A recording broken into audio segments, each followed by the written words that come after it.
Infinity loop, অঙ্ক ও ফিজিক্সের ভাষায় যার কোনো শেষ নেই। শব্দটির সঙ্গে আমরা স্কুল লাইফ থেকে পরিচিত, কিন্তু এই লুপ যদি কোনো রোগের নাম হয়, আর এই রোগ যদি মানসিক বিকার থেকে চরম পৈশাচিক ভয়াবহতার রূপ নেয়, ব্যাপারটা ঠিক বুঝলেন না কি? তাই তো, তাই আজকের গল্প রাজশ্রী তরফদারের লেখা লুপ। এই কেসটা কিন্তু একটু স্ট্রেঞ্জ। মানে এই 101 নম্বর রুমে যে পেশেন্টটি রয়েছে তার কেসটা একটু স্ট্রেঞ্জ। হাতের ফাইলটা দেখতে দেখতে বললাম, wow, it's a recursion phobia case.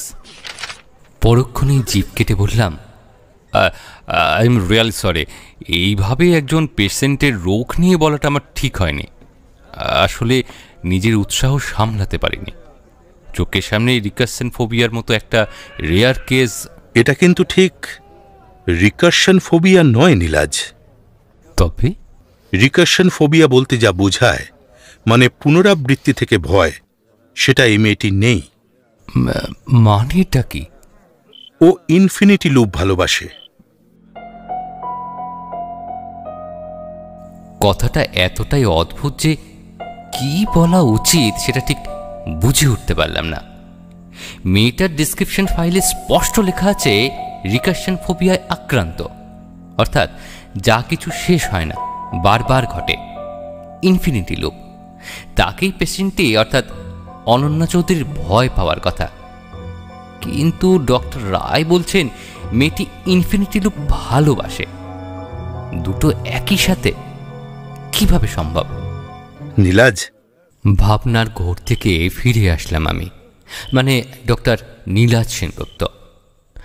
আজ ডক্টর রায় অবসর গ্রহণ করবেন, তাই মেন্টাল অ্যাসাইলামে যাবতীয় চার্জ আমায় বুঝিয়ে দিচ্ছেন। কিন্তু ডক্টর, ভয় আর ভালোবাসা দুটো একসাথে? সেটাই তো আশ্চর্য নীলাজ। এই কেসটা স্বাভাবিক নয়, আর সেটা তুমি ওর সাথে কথা বললেই বুঝতে পারবে। একটু ডিটেলসে বলুন ডক্টর। তুমি কি প্যারানর্মাল অ্যাক্টিভিটিজে বিশ্বাস করো নীলাজ? হঠাৎ এমন একটা প্রশ্নে হক চকিয়ে গেলাম।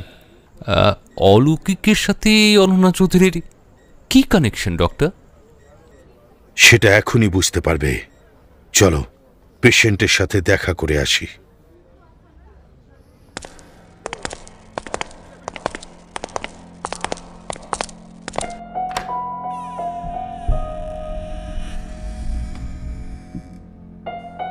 একশো 1 নম্বর রুমের ভেতর প্রবেশ করলাম। ঘরটার গঠনে তেমন কোনো বিশেষত্ব নেই, ভ্যাপসা বদ্ধ ঘর, যেমনটা রোগীদের জন্য থাকে আর কি। এক কোণে একটা খাট, একটা ছোট্ট টেবিল, কিন্তু এ কি? একজন রিকারশন ফোবিয়ায় আক্রান্ত পেশেন্টের ঘরের দেওয়ালে, প্রতিটা কোণে, মেঝেতে, সব জায়গায় ইনফিনিটি লুপ আঁকা, নানা রঙের, নানা আকারের। ঘরে আর এক ফোঁটাও জায়গা অবশিষ্ট নেই, সর্বত্র সর্বত্র ইনফিনিটি লুপ। ঘরটা যেন একটা গোলক ধাঁধায় পরিণত হয়েছে। দুই চোখে গভীর বিস্ময় নিয়ে ডক্টরের দিকে তাকালাম। তিনি ইঙ্গিত করলেন বিছানায় বসে থাকা মেয়েটির দিকে। দুই হাঁটুর মাঝেই মুখ গুঁজে বসে আছে সে। আমাদের উপস্থিতি তাকে একটুও বিচলিত করেনি, যেন সে টেরি পায়নি কেউ এসেছে, যদিও আমরা সশব্দেই ঘরের ভেতরে প্রবেশ করেছিলাম। হঠাৎই ডক্টর রায় বলে উঠলেন, নীলাজ, তোমার ফোনটা একটু বার করো। আবার ফোন কেন? যাই হোক, ফোন বের করলাম। এবার একটু তারিখ আর বারটা চেক করো তো। মোবাইলের স্ক্রিনের দিকে তাকাতেই হতবাক হয়ে গেলাম। স্ক্রিনে দেখাচ্ছে 9 মার্চ 2009, সোমবার। কিন্তু তা কি করে সম্ভব? আজকের তারিখ তো 17 মে 2017, বুধবার। ডাক্তারের দিকে তাকাতেই তিনি বলে উঠলেন, 9 মার্চ 2009 সোমবার দেখাচ্ছে কি? মাথা নাড়তেই তিনি আবার কিছু একটা বলতে যাচ্ছিলেন। হঠাৎই ঘরের এক কোণে বিছানার উপর বসে থাকা মেয়েটা আমাদের দিকে তাকালো। মুহূর্তের জন্য মন্ত্রমুগ্ধ হয়ে গেলাম। সুন্দরী মেয়ে জীবনে কম দেখিনি, কিন্তু মেন্টাল অ্যাসাইলামের এক পেশেন্ট যে এতটা অসামান্য রূপসী হতে পারে তা আমার ধারণার বাইরে। ফর্সা মেয়েটির মুখে এক অসামান্য লাবণ্য মাখানো। মেন্টাল অ্যাসাইলামের পরিবেশও তার উপরে যেন একটু প্রভাব ফেলতে পারেনি। কিন্তু মেয়েটার দৃষ্টি এত অস্বাভাবিক কেন? যেন দৃষ্টিতে কোনো প্রাণ নেই, একেবারে শূন্য। কিন্তু এর পর মুহূর্তে যে ঘটনাটা ঘটল তার জন্য আমরা কেউ প্রস্তুত ছিলাম না। মেয়েটা বিছানা থেকে নেমেই তীব্র বেগে ছুটে এসে আমার পায়ের উপর হুমড়ি খেয়ে পড়ল। আমাকে আমাকে আমাকে আমাকে এখান থেকে বের করুন প্লিজ। এই লুপটা থেকে, এই লুপটা থেকে, এই লুপটা থেকে আমাকে বের করুন প্লিজ, প্লিজ প্লিজ প্লিজ। আমাকে বাঁচান, আমাকে আমাকে আমাকে বাঁচান, বাঁচান বাঁচান, আমাকে বাঁচান প্লিজ, বাঁচান বাঁচান। আমাকে আমাকে এখান থেকে বের করুন, এইখান থেকে, এখান থেকে, এই লুপটা থেকে আমাকে বের করুন। আমাকে বাঁচান, আমাকে বাঁচান প্লিজ, প্লিজ আমাকে বাঁচান। কিং কর্তব্য বিমূঢ় অবস্থা কাটিয়ে মেয়েটির হাত থেকে আমার পা ছাড়ানোর চেষ্টা করতেই আবার সব আগের মতো হয়ে গেল। মেয়েটি আমার পায়ের কাছে আবার নিজের দুই হাঁটুর মধ্যে মুখ গুঁজে বসে পড়ল, যেন এক্ষুনি কিচ্ছু ঘটেনি, কিচ্ছু হয়নি। Oh my God! I can't believe that this is happening again! Doctor রায়ের গলায় আতঙ্ক আর বিস্ময় মিশে গিয়েছে। আমার অবস্থা তো আরো শোচনীয়। কি ঘটে গেল, কেনই বা তা ঘটল, আর এখন কি করা উচিত কিছুই বুঝে উঠতে পারছি না। একটু ধাতস্থ হয়ে উঠতেই দুজন মিলে রুম ছেড়ে বেরিয়ে এলাম। ডক্টর রায় থম মেরে গিয়েছেন, যেন খুব গভীর কোনো চিন্তায় মগ্ন তিনি। হঠাৎ আমার দিকে মুখ তুলে বললেন, নীলাজ, তোমার কি মনে হয় মেয়েটার বয়স কত হতে পারে? আগে আমি ফাইলে অননার বার্থ ডেটটা খেয়াল করিনি, তাই আন্দাজেই বললাম, কত আর 25 কি 26। তাই কি? বার্থ ডেটটা দেখো তো। ফাইল খুলে বার্থ ডেটটা বের করে আশ্চর্য হয়ে গেলাম। লেখা রয়েছে 6 আগস্ট 1982। তার মানে মেয়েটির বয়স এখন হওয়ার কথা 35। তাই তো দাঁড়াচ্ছে। জানো নীলাজ, আমি 5 বছর পরে মেয়েটির মুখ দেখলাম। And she has not aged a little bit.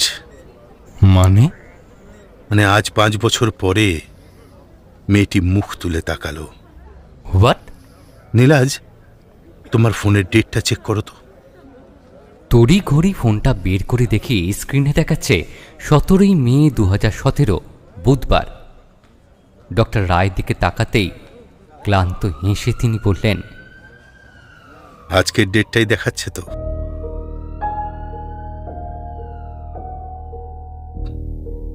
তোমায় বলেছিলাম না নীলাজ, এই কেসটা স্ট্রেঞ্জ।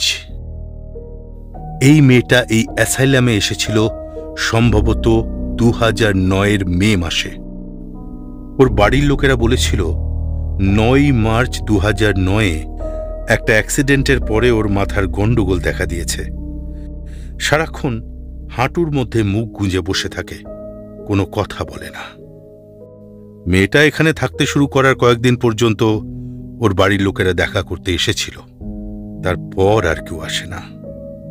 আমি অনেকবার মেয়েটির সাথে কথা বলার চেষ্টা করেছিলাম, কিন্তু একবারও ও একটা কথাও বলেনি। আমি তো আশ্চর্য, রিকারশন ফোবিয়ায় আক্রান্ত পেশেন্টের ঘরে ইনফিনিটি লুপ। তখন জানতে পারলাম লুপটা অনন্যা নিজেই এঁকেছে। তারপর থেকে রোজই দেখতাম ঘরের দেওয়ালে নানান ইনফিনিটি লুপ আঁকা। দম নেওয়ার জন্য একটু থামলেন ডক্টর। আমি তো হতভম্ব। সবকিছু মাথার ভেতরে তালগোল পাকিয়ে যাচ্ছে। মেয়েটির আশ্চর্য ব্যবহার, ডক্টর রায়ের কথা, মেয়েটির বয়স, ইনফিনিটি লুপ, সব মিলেমিশে মাথাটা কেমন ভোঁ ভোঁ করতে লাগলো। ডক্টর আবার শুরু করলেন, নীলাজ, জীবনে কম কেস তো দেখিনি। অ্যারোগেন্ট, ভয়ানক বা বদ্ধ উন্মাদ সব রকম পেশেন্টই দেখেছি, কিন্তু এই মেয়েটি আদৌ মানসিক রোগী কিনা তা নিয়েই আমার সন্দেহ আছে। নীলাজ, তোমার মনে আছে আমি তোমায় জিজ্ঞেস করেছিলাম যে তুমি অলৌকিকে বিশ্বাসী কিনা? তোমরা আজকালকার ছেলে এসবে বিশ্বাস নাও করতে পারো। সত্যি বলতে কি, আমিও ওই ভূত, প্রেতাত্মা, পিশাচ বা ভগবান কোনোটাই মানতাম না, এখনো মানি না।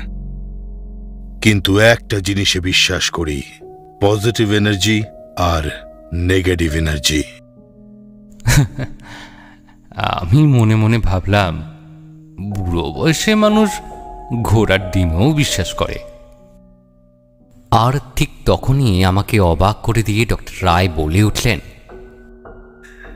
তুমি হয়তো ভাবছো এইসব বুড়ো বয়সের ভীমরতি, কিন্তু না না, তা নয়। আপনি বলুন না, আমি শুনছি। এই মেয়েটা আমার সমস্ত ধারণা পাল্টে দিয়েছে নীলাজ। যথারীতি আমার মুখে বিস্ময়ের চিহ্ন ফুটে উঠল। যখন এই মেয়েটা প্রথম এই অ্যাসাইলামে আসে, তখন ওকে সুস্থ করে তোলার জন্য আমি আপ্রাণ চেষ্টা করেছিলাম।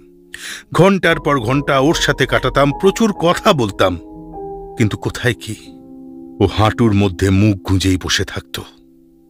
শুধু একদিন, ঠিক আজকের মতোই, ও আমার পা জড়িয়ে ধরে বলেছিল, আমাকে বাঁচান ডক্টর, আমাকে বাঁচান এই লুপ থেকে। তারপর আর কি, আজকের মতোই সব আগের মতো হয়ে গেছিল। আর কখনো কোনো রেসপন্স পাননি? হ্যাঁ, পেয়েছিলাম, শেষবারের মতো। বলুন ডক্টর, সেই অভিজ্ঞতার কথা।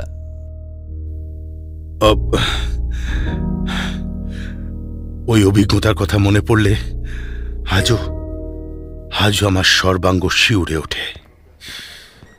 5 বছর আগের সেই দিনের কথাটা আমি জীবনেও ভুলব না নীলাজ, জীবনেও না। একটু থামলেন ডক্টর। উত্তেজনায় আমি যেন শ্বাস নিতেও ভুলে গেছি। তারিখটা ছিল 13ই মার্চ 2012। অন্যান্য দিনের মতোই আমি রুটিন চেক আপ করছিলাম মেয়েটার। নর্মালি ছিল সবকিছু, কিন্তু হঠাৎই ও লাফিয়ে উঠে আমাকে জড়িয়ে ধরল, অত্যন্ত পাশবিকভাবে। কি আসুরিক শক্তি ওইটুকু মেয়ের শরীরে, কি তার চোখ মুখ! আমার মনে হচ্ছিল যেন ও আমার সমস্ত প্রাণটা শুষে নিচ্ছে। আমি ক্রমশ নিস্তেজ হয়ে পড়ছিলাম।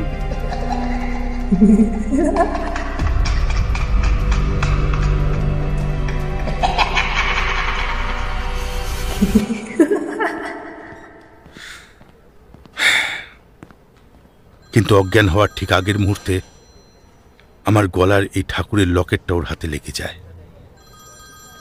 তারপর আর কিছু মনে নেই। চোখ খুলে দেখি নিজের বাড়িতেই শুয়ে আছি। পরে জানতে পেরেছিলাম মেয়েটা আমাকে অ্যাটাক করেছিল, তাতেই আমি অজ্ঞান হয়ে যাই।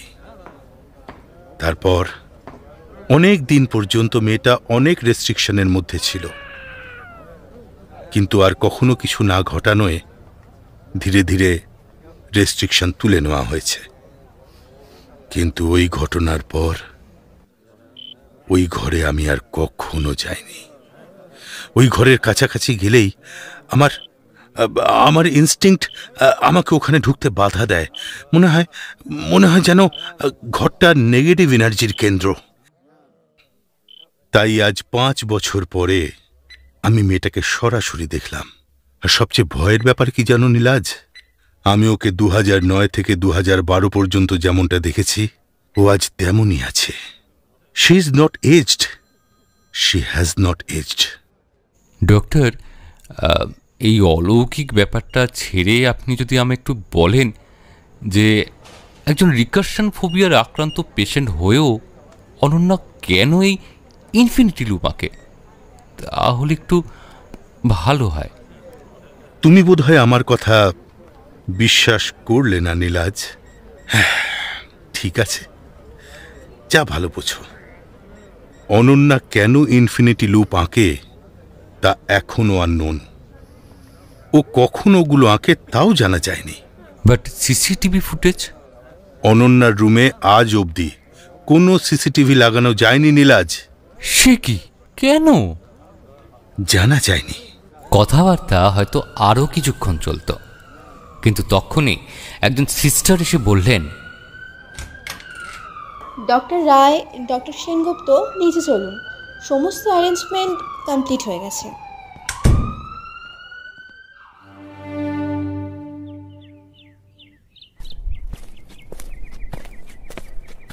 ছোট করেই একটা ফেয়ারওয়েল পার্টি হলো।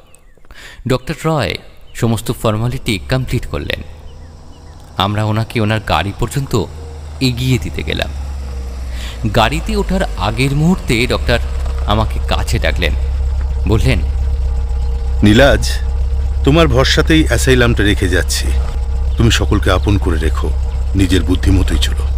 শুধু একটা কথা বয়োজ্যেষ্ঠ হিসেবে তোমায় বলে যেতে চাই, 101 নম্বর রুমের পেশেন্টের থেকে একটু দূরেই থেকো।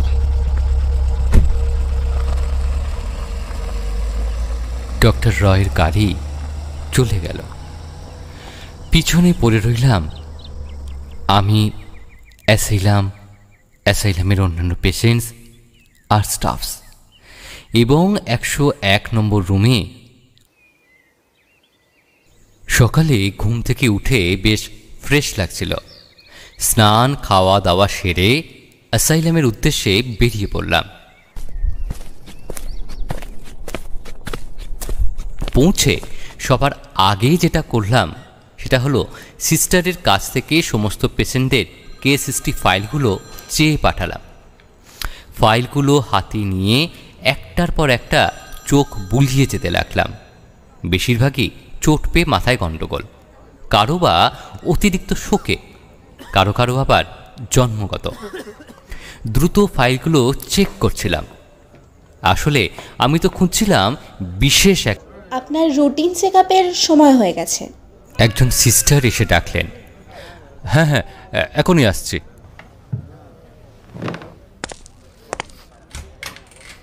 এই অ্যাসাইলামটা খুব একটা বড় নয়, তাছাড়া তেমন বিখ্যাতও নয়।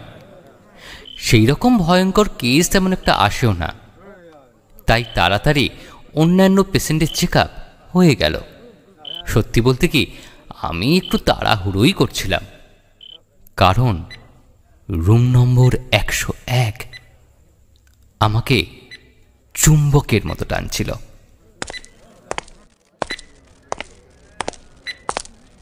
এতক্ষণ হেড নার্স আমার সঙ্গেই ছিলেন, কিন্তু রুম নম্বর 101-এ যাওয়ার কথা বলতেই উনি একটা কাজের বাহানা দিয়ে চলে গেলেন। আমি স্পষ্ট বুঝতে পারলাম ওই ঘরে যেতে চান না বলেই এই অজুহাত। যাকে আমিও আর জোর করলাম না, নিজেই পা বাড়ালাম রুম নম্বর 101-এর দিকে। যাওয়ার আগে অবশ্য হেড নার্স বলে গেলেন, ডক্টর, ওই ঘরে বেশিক্ষণ না থাকাই ভালো।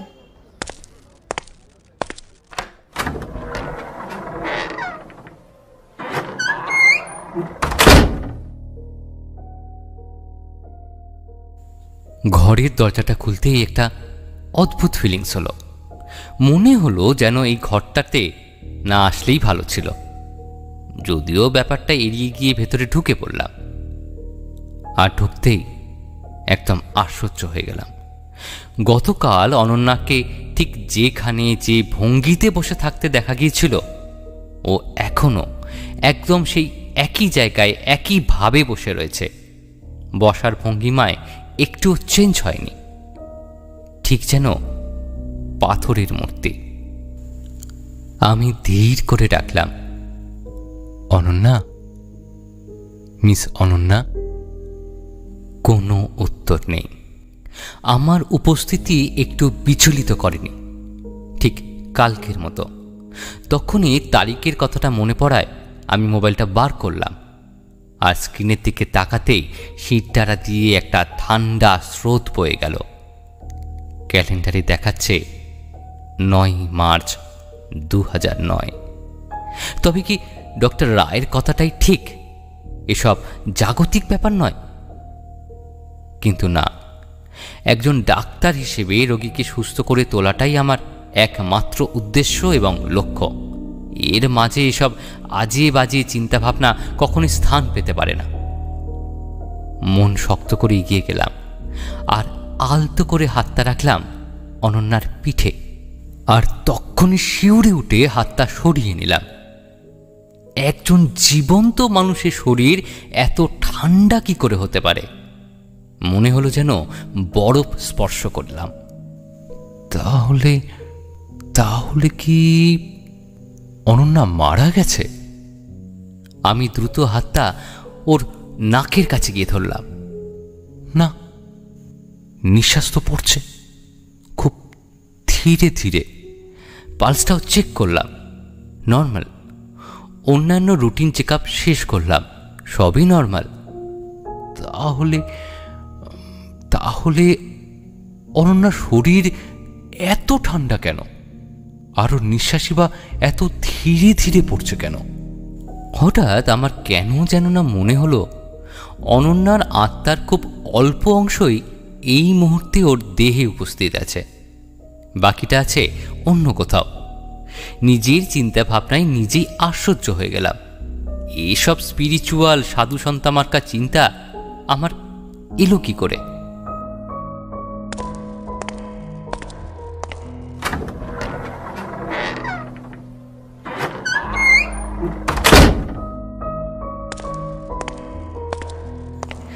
পায়ে পায়ে ঘরটা থেকে বেরিয়ে এলাম।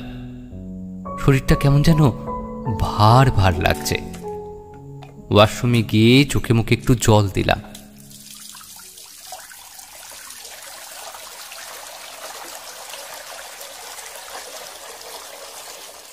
তারপর নিজের চেম্বারে ফিরলাম। মনের মধ্যে অনেকগুলো প্রশ্ন জমে আছে, যেগুলোর উত্তর আমার খুব দ্রুত প্রয়োজন। মাথা ঠান্ডা করে এলোমেলো চিন্তাগুলোকে এক জায়গায় নিয়ে এলাম। তারপর সামনে রাখা নোটপ্যাডের দিকে নজর গেল। ওটাকে টেনে নিয়ে লেখা শুরু করলাম।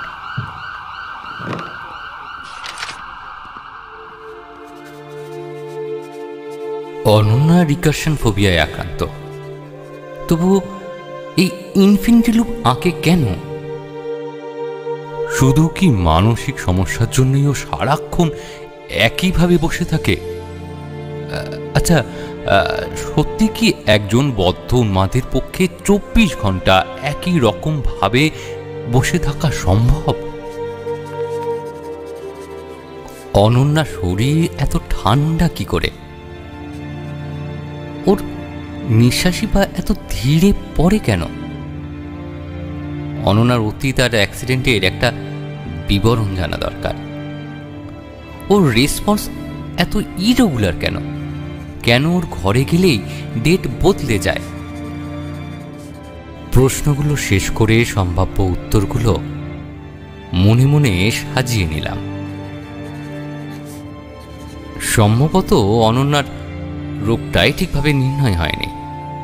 হয়তো আদৌ রিকারশন ফোবিয়ায় আক্রান্তই নয়, শুধুমাত্র ওর মুখে আমাকে এই লুপ থেকে বাঁচান শুনে ডক্টর রায় এই সিদ্ধান্তে এসেছেন। অথবা এই কেসটার মধ্যে অন্য কোনো কমপ্লিকেশন আছে। অনেক মানসিক রোগীরই এই সমস্যা থাকে, হয়তো ওর ক্ষেত্রে একটু বেশিই রয়েছে। সম্ভবত ওই ঘরটাতে সিগন্যাল আর স্যাটেলাইটের প্রবলেম আছে, তাই ডেট আপডেট হয় না। উত্তরগুলো লিখলাম ঠিকই, কিন্তু কোথাও যেন মনটা খচখচ করতে লাগলো, কিন্তু সেটাকে আর গুরুত্ব দিলাম না। আরও কিছু তথ্য জানা প্রয়োজন, সেই কারণে হেড নার্সকে ডেকে পাঠালাম। স্যার আসবো? হ্যাঁ হ্যাঁ, আসুন আসুন। ডেকেছিলেন? হ্যাঁ, আসলে কয়েকটা কথা জানার ছিল। হ্যাঁ স্যার, বলুন। আচ্ছা, রুম নম্বর 101, অর্থাৎ অনন্য চৌধুরী কীভাবে এখানে এসেছিলেন? মানে সঠিক কারণটা কী ছিল? মুহূর্তের জন্য যে ওনার মুখ ফ্যাকাশে হয়ে গেল তা আমার চোখ এড়ালো না। ওই তো একটা কার অ্যাক্সিডেন্টের পর। সেটা তো আমি জানি। আমি আপনাকে জিজ্ঞাসা করছি যে এইটুকু ছাড়া কি আর কিছুই জানা যায়নি? না স্যার। হেড নার্সের মুখ দেখে আমার ওনার কথাটা ঠিক বিশ্বাস হলো না। মনে হলো উনি কিছু লুকোচ্ছেন। দেখুন, যা কিছু ঘটেছে তা যদি আমি ঠিকঠাক না জানি তবে চিকিৎসা স্টার্ট করব কি করে? প্লিজ কিছু লুকোবেন না। ছেড়ে দিন না স্যার, এতদিন আগেকার কথা। আমি আপনাকে যা জিজ্ঞাসা করছি সেটুকুর উত্তর দিন। আগের কথা না পরের কথা সেটা আমি বুঝবো। আসলে মানে কি? স্পষ্ট করে বলুন। মেয়েটা একটা খুনি স্যার। হোয়াট? বিষয়ে চেঁচিয়ে উঠলাম। তার মানে ও কি এখানে পুলিশ কেস হিসাবে আছে? না না স্যার, তা নয়। তবে আপনারা কি করে জানলেন ও খুনি? মানে আপনি তো ডক্টর রায়ের উপর হওয়া অ্যাটাকটার কথা শুনেছেন। হ্যাঁ, উনি নিজেই আমায় জানিয়েছেন। তো ওই অ্যাটাকটা হওয়ার ঠিক আগের দিন রাত্রিবেলা আমার নাইট শিফট ছিল। রাত ওই 1:30-2 নাগাদ মেয়েটির রুম থেকে খুব জোরে জোরে হাসির আওয়াজ শোনা যায়। তো সাধারণত দিনে রাতে মাঝে মধ্যেই পেশেন্টের রুম থেকে হাসির আওয়াজ শোনা যায়, কিন্তু কখনো ওই মেয়েটির রুম থেকে তো শোনা যায়নি। তাই আমি চিন্তায় দ্রুত ওই ঘরের দিকে ছুটে যাই এবং দরজা খুলতেই যা দেখি। কি দেখেন? মেয়েটি ঘরের দেওয়ালে ক্রেয়ন দিয়ে একটা বড় লুপ আঁকছে আর সমানে চিৎকার করে বলে চলেছে যে, ঋদ্ধি, ঋদ্ধি, তুমি এইভাবে আর আমাকে ধরে রাখতে পারবে না। আমার মুক্তির দিন এগিয়ে আসছে। হ্যাঁ হ্যাঁ হ্যাঁ হ্যাঁ, আমি ভুল করেছিলাম। তোমার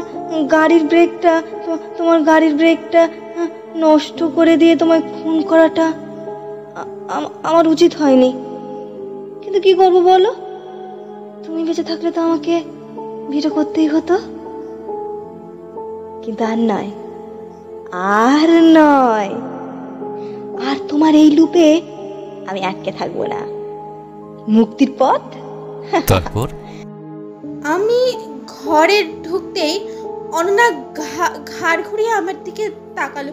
উফ, সে কি ভীষণ দৃষ্টি। মণি দুটো ঠিকরে বেরিয়ে এসেছে। মনে হলো যেন ও আমায় গিলে খেয়ে নেবে। আতঙ্কে আমার পা দুটো মাটিতে জমে গেছিল। আর ঠিক তখনই দেখলাম ও আমার দিকে এগিয়ে আসছে। মুখে একটা ক্রূর হাসি ফুটে উঠেছে ওর।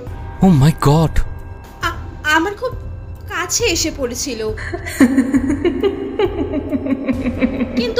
কিন্তু তখনই কি যেন হয়ে গেল ওর। ও ধপ করে মাটিতে বসে পড়লো, ওই হাঁটুর মধ্যে মুখ গুজে, মানে ঠিক যেমন ভাবে সবসময় ও থাকে। দেন কি হলো? আমার ওকে ছুঁয়ে দেখার মতন সাহস ছিল না। তাই সম্বিত ফিরে পেয়ে কোনোভাবে ওই ঘর থেকে আমি বেরিয়ে আসি। পরের দিন ডক্টর রায়কে সমস্ত ঘটনা জানানোর পরে উনি ছুটে যান মেয়েটিকে দেখতে। আর তারপরেই তো ওই অ্যাটাকটা ঘটে আর কি। ওহ মাই গড! বাট একটা কথা বুঝলাম না, আপনি এতটা শিওর কিভাবে হচ্ছেন যে মেয়েটা সত্যি খুনি? হতেও তো পারে এটা পাগলের প্রলাপ।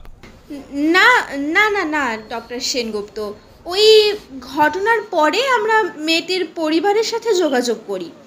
তখনই জানতে পারি মেয়েটি মানে অনন্যা তার ফিয়ন্সে ঋদ্ধিদেবের সাথে গাড়িতে করে ঘুরতে বেরিয়েছিল, আর তখনই ব্রেক ফেল করে গাড়িটা গাছে ধাক্কা মারে।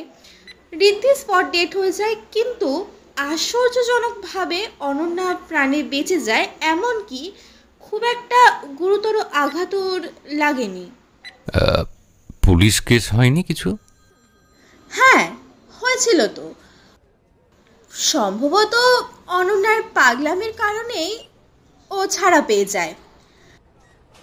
আর পুলিশ তো বোধহয় ওকে অতটা সন্দেহ করেনি, কারণ হয়তো ভেবেছিল ফিয়ন্সের মৃত্যুর শোকেই পাগল হয়ে গেছে।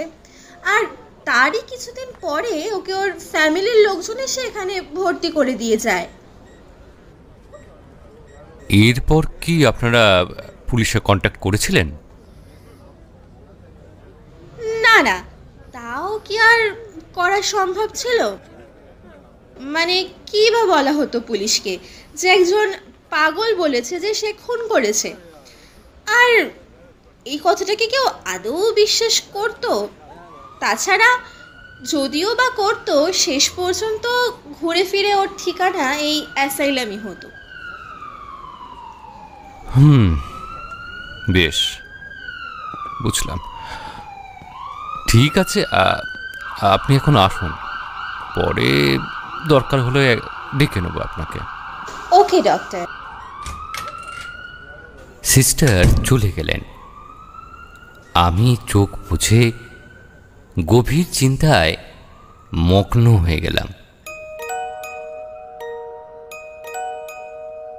একটা কথা মাথার মধ্যে ঘুরছে। ডক্টর রয় আমাকে অনন্যা সম্পর্কে এত কথা জানালেন, অথচ এত বড় একটা ব্যাপার সম্পর্কে কিছুই বললেন না। কেন? উনি কি চান না যে অনন্যা সুস্থ হয়ে উঠুক? ওর এই ক্রিমিনাল হিস্ট্রি সম্পর্কে জানার পরে পুরো ব্যাপারটা আমার কাছে একেবারে জলের মতো পরিষ্কার হয়ে গেল। অনন্যা সম্ভবত একটি সাধারণ ভদ্র বাড়ির মেয়ে, যার ঋষি বলে কারো একজনের সাথে বিয়ে ঠিক হয়েছিল। হয়তো অনন্যার নিজের কোনো কারণে এই বিয়েতে মত ছিল না, কিন্তু কোনোভাবেই বিয়েটা ক্যান্সেল করার কোনো রাস্তা না পেয়ে ওর মধ্যে অপরাধ প্রবৃত্তি জেগে ওঠে, আর তাই ও এরকম একটা ঘটনা ঘটায়। পৃথিবীতে সবচেয়ে বেশি মনের জোর কাদের থাকে জানেন? ক্রিমিনালদের। একটা মানুষকে খুন করার পরও যদি ব্যাপারটা খুনির মনের উপর কোনো প্রভাব না পড়ে, যেটা সাধারণত সিরিয়াল কিলারদের ক্ষেত্রে ঘটে, তবে হয় খুনি অসম্ভব মনের জোরের অধিকারী, অথবা সে মানসিকভাবে অসুস্থ। আমার আপনার মতো সাধারণ মানুষরা নিজেরা খুন হয়ে যাব, তবুও কিন্তু একটা খুন খারাপি করতে পারবো না। কেন জানেন? কারণ আমাদের মনের সেই জোর নেই। কোনো সাধারণ ছাপোষা ভদ্রলোক যদি ভুলবশত কোনো ক্রাইম করেও বসেন, তবে 99% ক্ষেত্রে দেখা যায় যে তিনি পাগল হয়ে গেছেন। আর অনন্যার ক্ষেত্রে ঠিক এই ব্যাপারটাই ঘটেছে। একজন জলজ্যান্ত মানুষকে, বিশেষত নিজের ফিয়ান্সকে খুন করার পর তার চাপ ওই সাধারণ মেয়েটার মন সামলাতে পারেনি। ওর বিবেক ওকে কুড়ে কুড়ে খেয়েছে, আর ও ক্রমাগত ডিপ্রেশনে ঢুকে গেছে। আর ওই ডিপ্রেশনটা এখন এমন পর্যায়ে চলে গেছে যে কেসটা প্রচণ্ড কমপ্লিকেটেড হয়ে গেছে। কিন্তু এই কেসটা আমার কাছে একটা চ্যালেঞ্জ।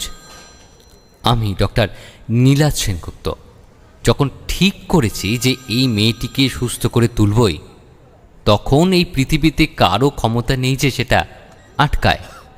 তবে এখনও অনেকগুলো তথ্য জানতে হবে। তার মধ্যে সবচেয়ে বেশি জরুরি হলো অনন্যার ওষুধপত্র আর খাওয়া দাওয়া সম্পর্কে জানা। ওকে এখন ধীরে ধীরে নর্মাল লাইফে ফিরিয়ে আনতে হবে। যত নর্মাল লাইফে ও প্রবেশ করবে, ততই ও কমফোর্টেবল হবে। আর সেই জন্য দরকার সঠিক খাবার আর ওষুধ, এবং মন খুলে সমস্ত কথা কাউকে জানানো। আর শেষের এই কাজটার জন্য তো আমি আছি। সাইকোলজিক্যাল প্রবলেমের ক্ষেত্রে একটা কথা খুব প্রযোজ্য আছে, রোগের কারণ জেনে যাওয়া মানে 80% রোগ সেরে যাওয়া। আর আমি একবার যখন অনন্যার রোগের কারণ নির্ণয় করে ফেলেছি, তখন ওকে সারানো আমার জন্য কিছুই নয়। তবে দু একটা প্রশ্নের উত্তর এখনো পেলাম না। অনন্যার ডিপ্রেশনের সাথে রিকারশন ফোবিয়ার যে কি সম্পর্ক সেটা এখনো ঠিক বুঝলাম না, কিন্তু আশা করছি অনন্যা আমার সাথে কথা বলা শুরু করলেই এই ব্যাপারটাও বুঝে যাব। আপাতত ওর প্রেসক্রিপশন আর খাবার সম্পর্কে জানতে হবে, আর সেই জন্য এখন প্রয়োজন হেড নার্স রীতা দেবীকে। স্যার ডেকেছিলেন? হ্যাঁ হ্যাঁ, আসুন আসুন। হ্যাঁ স্যার বলুন। আচ্ছা, রুম নম্বর 101-এর পেশেন্ট মানে অনন্যা চৌধুরীকে কিভাবে খাওয়ানো হয়? আসলে মানে আপনি এত ভনিতা করে কথা বলেন কেন বলুন তো? সোজাসুজি যা জানতে চাইছি সেটুকু বললেই তো হয়। মানে স্যার ওই রুমে মানে 101-এর ভেতরে কেউ ঢোকে না। মানে তাহলে খাবারটা পেশেন্ট পর্যন্ত পৌঁছয় কি করে? আসলে স্যার মানে আমরা দরজাটা একটু ফাঁক করে খাবারের থালাটা দিয়ে আসি এবং রাতে আবার থালাটা নিয়ে আসি। একইভাবে আমরা রাতেও থালাটা দিয়ে আসি এবং পরের দিন সকালবেলা থালাটা বের করে নিই। হোয়াট? একজন মেন্টাল পেশেন্টের সাথে এইরকম জেলখানার কয়দিন মতো ব্যবহার করেন আপনারা? একজন মেন্টাল পেশেন্ট যার কিনা সবচেয়ে বেশি দরকার মেন্টাল সাপোর্ট, তাকে কিনা আপনারা এরকম দূরে ঠেলে রেখেছেন। মেয়েটা সুস্থ হবে কি করে? ওর তো চিকিৎসাই ঠিক মতো হয়নি। আসলে স্যার মানে ওই মেয়েটা তো জাস্ট শাট আপ। একটা কথা আমি আর শুনতে চাই না। ইমিডিয়েটলি অনন্যার প্রেসক্রিপশন ফাইলটা আমার কাছে পাঠান। স্যার মানে আজকে তো আমার শিফটটা শেষ হয়ে গেছে স্যার, 7টা বেজে গেছে। আজকে ছেড়ে দিন, কালকে সব কিছু রেডি করে রাখবো। আসলে অনেকটা দূর তো যেতে হবে, আর তাছাড়াও আপনাকেও তো বেরোতে হবে, এতটা রাস্তা যাবেন। হেড নার্স ঠিকই বলেছেন, আমাকেও অনেকটাই দূরে যেতে হবে। আমার ফ্ল্যাটটা এখান থেকে অনেকটাই দূরে, আর এই এরিয়াটা সন্ধে হতে না হতেই একদম শুনশান হয়ে যায়। এটা আমি কালকেও লক্ষ্য করেছি। তাই বললাম, ঠিক আছে আজ তাহলে থাক, কিন্তু কাল যেন এসে আমি সমস্ত কিছু রেডি পাই। হ্যাঁ হ্যাঁ স্যার, নিশ্চয়ই নিশ্চয়ই।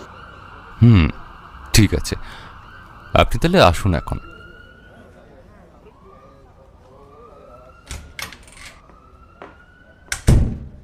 উনি বেরিয়ে গেলেন। আমিও আমার জিনিসপত্র ব্যাগে গুছিয়ে বেরোনোর তোড়জোড় আরম্ভ করলাম।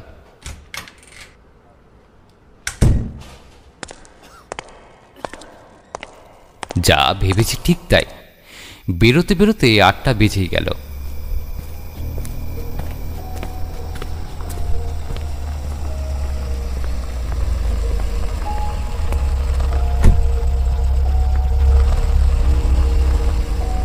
রাস্তাটা একদম শুনশান হয়ে গেছে। এমনিতেই এই মেন্টাল অ্যাসাইলামের কাছাকাছি কোনো বাড়ি নেই, আর দিনের বেলাও যাও বা মানুষজন যাতায়াত করে, রাতে একেবারে কেউ আসে না এদিকে। তার উপর আবার অ্যাসাইলাম থেকে একটু এগিয়ে একটা জঙ্গল মতো পড়ে। সেরকম বড় নয় অবশ্য, কয়েকটা বড় গাছপালা আর কিছু ঝোপঝাড়। তবে মুশকিলটা হচ্ছে ওই জঙ্গল এরিয়াতে একটাও স্ট্রিট লাইট নেই।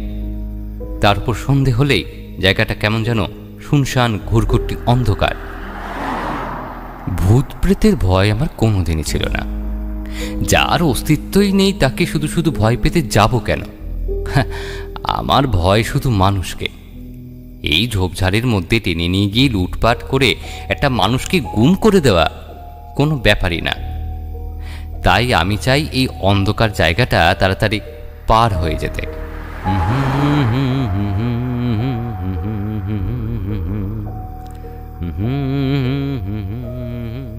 গুনগুন করতে করতে ড্রাইভ করছিলাম। ওই জায়গাটা আর বেশি দূরে নেই, প্রায় চলেই এসেছি। যা ভেবেছি ঠিক তাই, এত অন্ধকার যে এক হাত দূরের মানুষও দেখা যাবে না। ভালোই ভালো এইখানটা পার হয়ে যেতে পারলে বাঁচি। গাড়ির হেডলাইটটার আলো এতক্ষণ যতটা তীব্রভাবে জ্বলছিল, এখানটাতে ঢুকতেই যেন তার উজ্জ্বলতা অনেকটাই কমে গেল। ব্যাপারটা ভাবতেই নিজের মনেই হেসে ফেললাম। সত্যি পরিবেশ মানুষকে কি কিনা ভাবতে বাধ্য করে।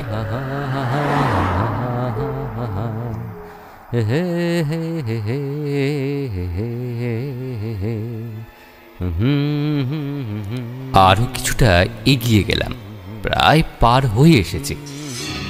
কিন্তু এ কি মাত্র 3-4 হাত দূরে একটা মানুষের অবয়ব! ও মাই গড! আমি প্রাণপণে ব্রেক কষলাম। একজন মহিলা বলে বোধ হচ্ছে। বড় বড় চুলগুলো মুখের সামনে ঝুলছে, কিন্তু মহিলাটি সরছে না কেন? গাড়িটা এইটুকুর মধ্যে থামা অসম্ভব। পিছিয়ে বেরিয়ে যাওয়ার ঠিক আগের মুহূর্তে মহিলাটি মুখ তুলে তাকালো, আর তার মুখ দেখে আমার সারা শরীর হিম হয়ে গেল। এই যে অনন্যা!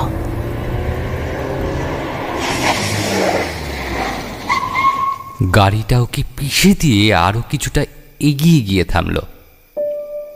আমার হাত পা থরথর করে কাঁপছে। কি করব এখন? কোথায় যাব? পালিয়ে যাব? একটা জলজ্যান্ত মানুষকে পিছিয়ে দিয়ে পালিয়ে যাব?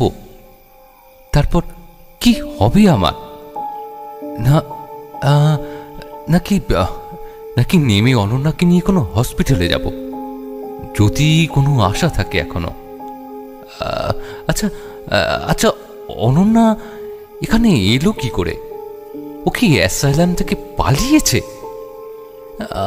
না, কিন্তু ওকে পিষে চলে আসার সময় একটা আর্তনাদ শুনতে পাওয়ার কথা। না, কিছুই তো শুনলাম না। এই পুরো চিন্তা ভাবনাটা কিন্তু মুহূর্তের মধ্যে আমার মাথায় খেলে গেল। প্রচণ্ড আতঙ্কে হতবুদ্ধি হয়ে গিয়েছিলাম, কিন্তু মাথাটা একটু ঠান্ডা হতেই কর্তব্য ঠিক করে ফেললাম। অনন্যাকে আমায় বাঁচাতেই হবে, যে কোনোভাবে, যে কোনো মূল্যে। তার জন্য আমায় যাই করতে হোক না কেন। মন শক্ত করে গাড়ি থেকে নামলাম। এত অন্ধকার যে এক হাত দূরের জিনিসও দেখা যাচ্ছে না। মোবাইলের টর্চটা জেলে এগিয়ে গেলাম, আর তারপর যা ঘটল তাতে আমার মাথাটা ঝিমঝিম করে উঠল। আমি গুনে গুনে 30 পা হেঁটে আবার 30 পা ফিরে এলাম, কিন্তু এই সম্পূর্ণ রাস্তায় অনন্যা তো দূর, কোনো মানুষের ছায়া পর্যন্ত দেখতে পেলাম না।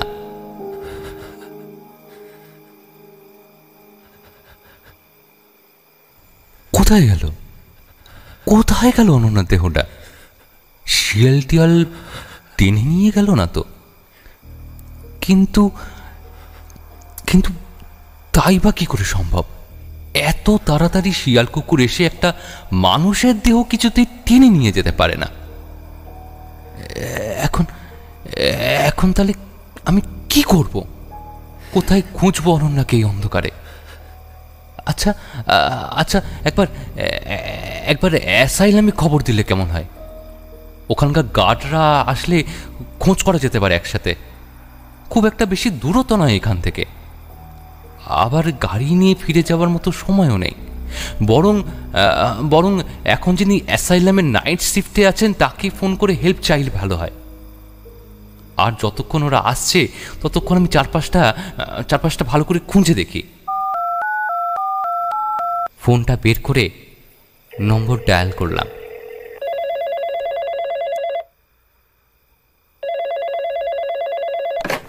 হ্যাঁ ডাক্তারবাবু বলুন। হ্যালো। হ্যাঁ শুনছেন? মানে বলছি যে 2-3 জন গার্ডকে এক্ষুনি অ্যাসাইলামের কাছে যে জঙ্গলটা আসে সেখানে সেখানে একটু আসতে বলুন প্লিজ। আসলে আসলে আসলে আসলে আমি আসলে একটা প্রচণ্ড রকমের বিপদে পড়ে গেছি। কেন স্যার, কি হয়েছে? আরে রুম নম্বর 101-এর পেশেন্ট কোনো রকমভাবে অ্যাসাইলাম থেকে পালিয়ে গিয়ে এই জঙ্গলের রাস্তার উপরে বসেছিল। মানে আমি ঠিক দেখতে না পেয়ে গাড়িটা চালিয়ে পেয়েছি। আর এখন বডিটাও খুঁজে পাচ্ছি না কোথাও। হোয়াট? কিন্তু তা কি করে সম্ভব স্যার? আমি তো জাস্ট এক্ষুনি সব পেশেন্টদের চেক করে এলাম। অনন্যা তো ওর ঘরেই হাঁটুর মধ্যে মুখ গুজে বসে আছে। ও ওখানে যাবে কি করে? না না না, আপনার কোথাও একটা ভুল হচ্ছে। আমি স্পষ্ট দেখেছি ওটা অনন্যাই ছিল। দাঁড়ান স্যার, আমি এক্ষুনি চেক করে আসছি।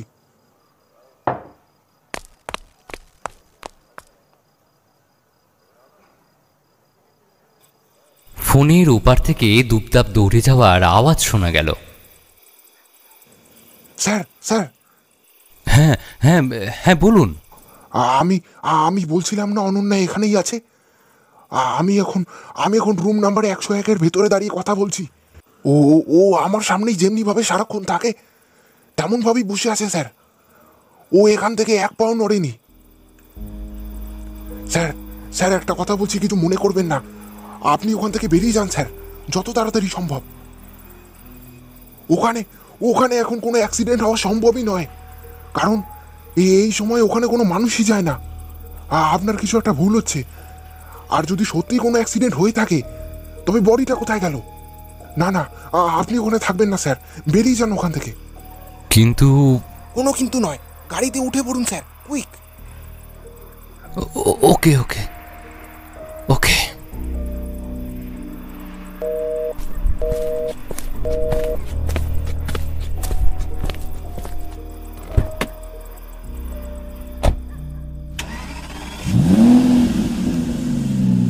এসব কি ঘটছে আমার সাথে? আমি কি তবে ভুল দেখলাম, হ্যালুসিনেট করলাম? কিন্তু তা কি করে সম্ভব? অনন্যার মুখটা আমি স্পষ্ট দেখেছি। আচ্ছা, এমন নয় তো যে অনন্যার কথা এত বেশি ভাবছি বলেই এসব ঘটছে?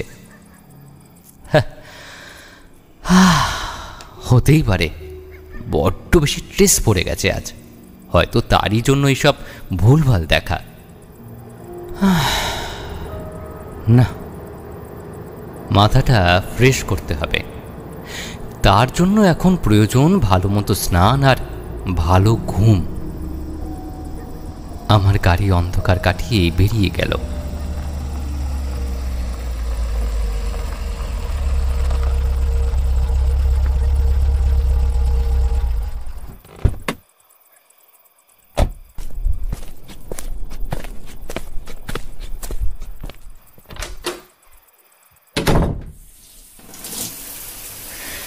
শাওয়ারের নিচে দাঁড়িয়ে ভাবছিলাম ঘটনাটার কথা। সবে তো 2-3 দিন হলো অনন্যার সাথে আমার আলাপের। এর মধ্যে কি আমি এতটাই ওর কথা ভেবে ফেললাম যে হ্যালুসিনেট পর্যন্ত করে ফেলেছি? স্নান করে এসে ফ্রেশ লাগলেও টায়ার্ডনেসটা কাটেনি, তাই কোনো রকম একটু আলু ভাতে করে খেয়ে নিলাম। তারপর সোজা বিছানায়। ঘুমে চোখ জড়িয়ে আসছে। হাই, আপনি তো নীলাদ্র সেনগুপ্ত? হ্যাঁ। Wow, nice to meet you. আপনি তো অনন্য চৌধুরী, তাই না? ইয়েস, আপনি তো আমাকে চিনবেনই, কারণ এখানে তো আপনি এসেছেনই আমায় মুক্তি দিতে। মুক্তি? ওহ, আই এম রিয়েলি সরি। আমি বলতে চাইছিলাম আপনি তো এখানে এসেছেন আমাকে চিকিৎসাই করতে। একটা অদ্ভুত বাঁকা হাসি ফুটে উঠল অনন্যার মুখে। আচ্ছা, আপনি কি ঠিক করেছেন? কিভাবে আমার চিকিৎসা আরম্ভ করবে? এই তো প্রথমে ওষুধগুলো ঠিক করতে হবে, তারপর খাওয়া দাওয়াটা ঠিক করলেই অনেকটা সুস্থ হয়ে উঠবেন আপনি। এই কথাটা শোনার পরেই অনন্যার চোখগুলো কেমন দপ করে জ্বলে উঠল, আর অদ্ভুত একটা ফ্যাসফ্যাসি গলায় ও ধীরে ধীরে বলল, নো নো ডক্টর, এই পৃথিবীতে এমন কোনো ওষুধ নেই যা আমাকে এই লোকটা থেকে বের করতে পারে। আপনি সেটা কি করে জানলেন? আমি জানি, আর আমি এও জানি কি পেলে আমি মুক্তি পাবো। কি? আপনার আত্মা।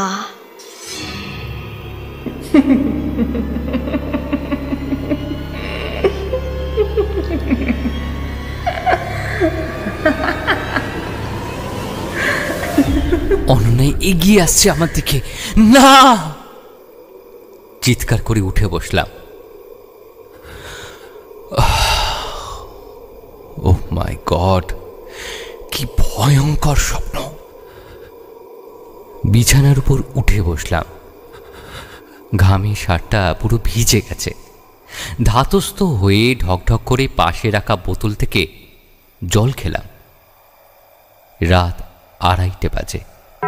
শুয়ে শুয়ে ভাবছিলাম এই দুটো ঘটনার কথা, একবার হ্যালুসিয়েশন আর একবার স্বপ্ন, দুবারই অনন্যা। বড্ড বেশি ভেবে ফেলেছি আমি অনন্যার কথা। না, ওর কথাটা মন থেকে বের করে ফেলতে হবে, নইলে এমন দুঃস্বপ্ন বারবার দেখতে হবে আমায়।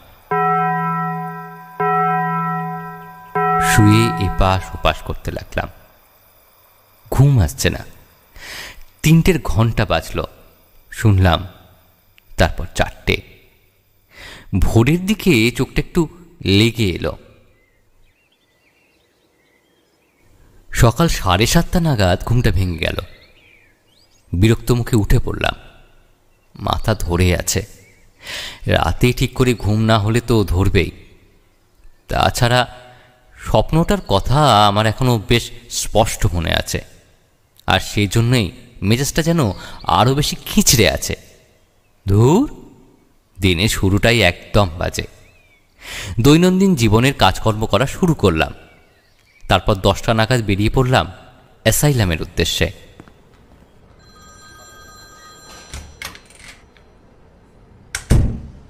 স্যার, এই যে অনন্যা চৌধুরীর প্রেসক্রিপশনের ফাইল আপনি বের করে রাখতে বলেছিলেন। ও হ্যাঁ হ্যাঁ হ্যাঁ, ঠিক আছে, রেখে যান, দেখছি।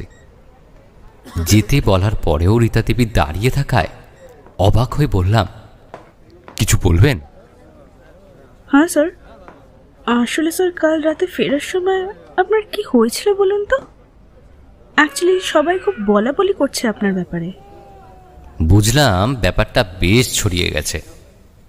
বললাম, না তেমন কিছু না, অ্যাকচুয়ালি সারাদিন এই অনন্যা চৌধুরীর কথাই তো ভাবছিলাম, তাই বোধহয় হ্যালুসিনেট করেছিলাম।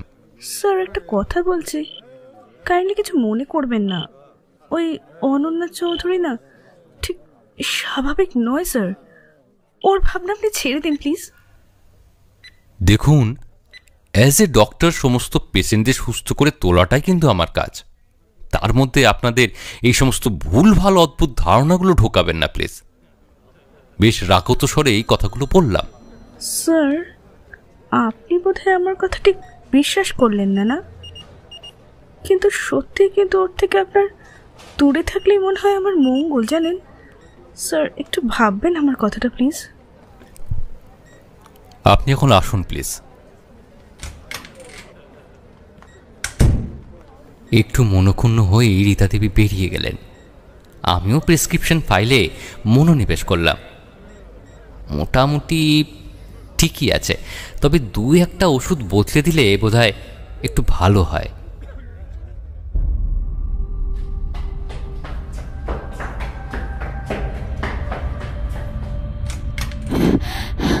তাড়াতাড়ি চলুন স্যার, সর্বনাশ হয়ে গেছে। রুম নাম্বার 52 পেশেন্ট নিজের মাথা ফাটিয়ে ফেলেছে। হাঁপাতে হাঁপাতে একজন সিস্টার এসে বললেন, সে কি, কিভাবে? কি জানি কোথা দিয়ে একটা পাথর জোগাড় করেছিল, সেটা দিয়েই। ও গড, চলুন চলুন।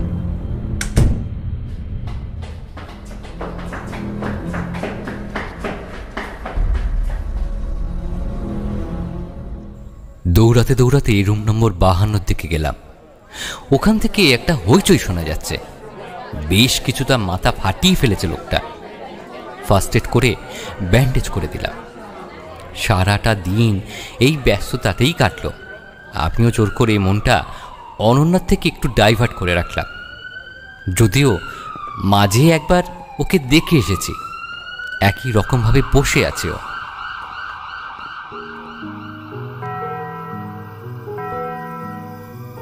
দেখতে দেখতে সন্ধ্যা নেমে গেল। আচ্ছা, দেরি করিনি। 7টা বাজতে না বাজতেই বেরিয়ে পড়েছি সোজা। জঙ্গলটাও সহজেই পার হয়ে আসলাম, কিছুই ঘটল না। এইবার একদম ব্যাপারটা স্পষ্ট হয়ে গেল আমার কাছে। কাল অনন্যার কথা এত বেশি ভেবে, যাক, এখন আর কালকের মতো বিকট কোনো স্বপ্ন না দেখলেই হলো। না, সেই রাতে আর কোনো ভয়ঙ্কর স্বপ্ন দেখতে হয়নি আমাকে। আর শুধু সেই রাতেই নয়, পরের বেশ কিছু মাস নির্বিঘ্নেই কেটেছে। বলা বাহুল্য, দারুণ কেটেছে।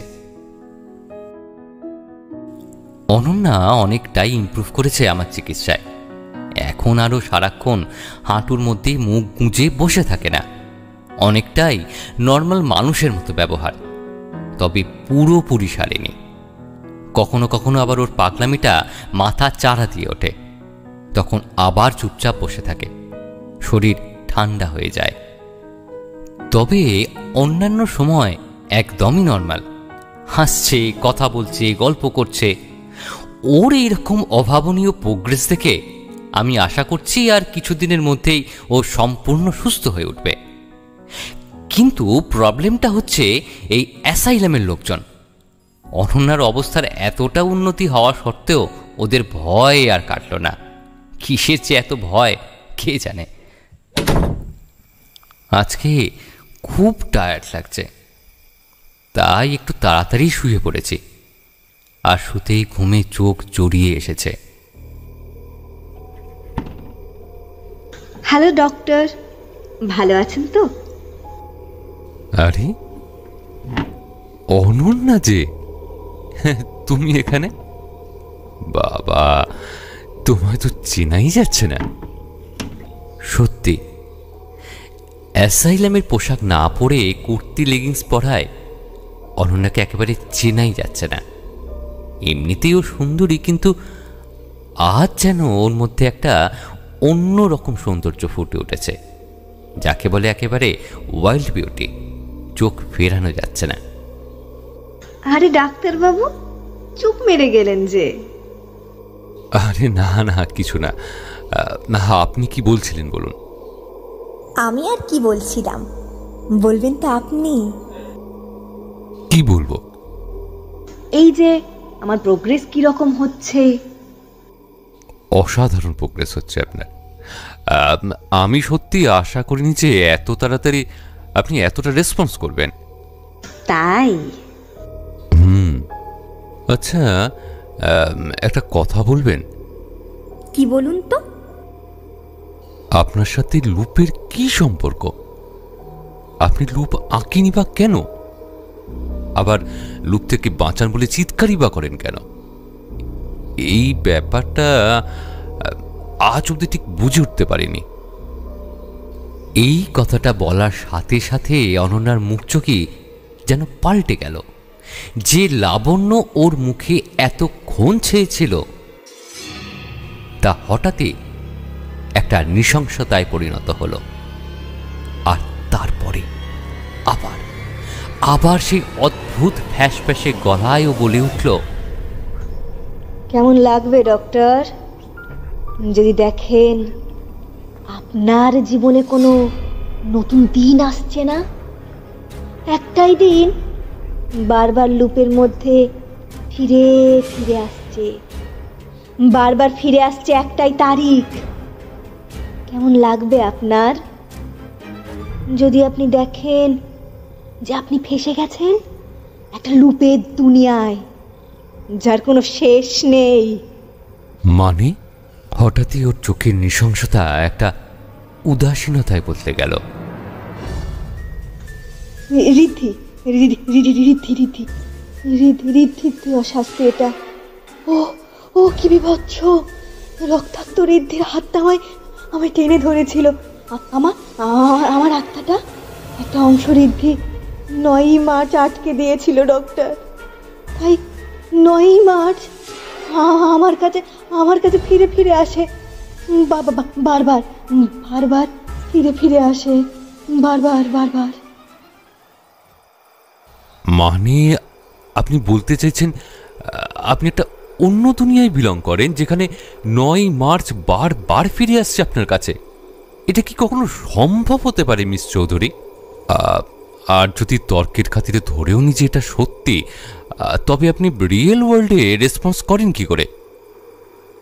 অনন্যার চোখ দুটো একবার দপ করে জ্বলে উঠল। গ্লিচ বোঝেন? যেমন টেকনিক্যাল গ্লিচ। মোবাইলে কিছু একটা দেখতে দেখতে হঠাৎ সেটা চলে গিয়ে অন্য কিছু চলে আসা, ঠিক ঠিক ঠিক ঠিক ঠিক ঠিক সেই রকম গ্লিচ হয় ওই ওই ওই লুপের দুনিয়ায়। আর ওই গ্লিচের সময়টুকুতে আমি মুহূর্তের জন্য আসল পৃথিবী দেখতে পাই, বুঝতে পারি। জানেন জানেন জানেন তখন তখন আমার পাপা পাগলের মতন খেতে পায়। দেখি একটা প্লেটে কিছু খাবার রাখা থাকে, গুগ্রাসে খেয়ে নিই খাবার আমি। আর তারপর যেখানে পারি সেখানে উন্মাদের মতন আমি লুপ আঁকতে থাকি। কেন জানেন? গ্লিচকে বোঝার জন্য। একটা লুপে গ্লিচ কখন আসে, তা কতক্ষণ স্টে করে, সেটা লুপ এঁকে এঁকে বোঝার চেষ্টা করতে থাকি। আচ্ছা আচ্ছা, ঠিক আছে, ধরলাম আপনার কথা সম্পূর্ণ সত্যি। কিন্তু তাহলে এবার বলুন যে ওই লুপ থেকে বেরোনোর উপায় কি আপনার জানা আছে? একটা ক্রূর হাসি ফুটে উঠেছে অনন্যার মুখে। হঠাৎ ও আমার খুব কাছে চলে এলো,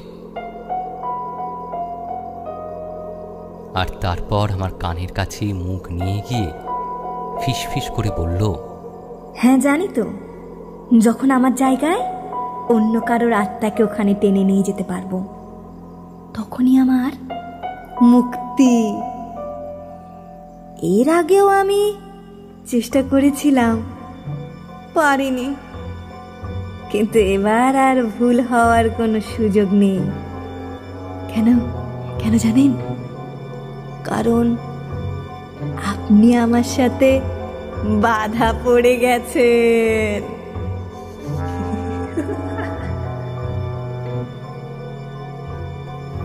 না,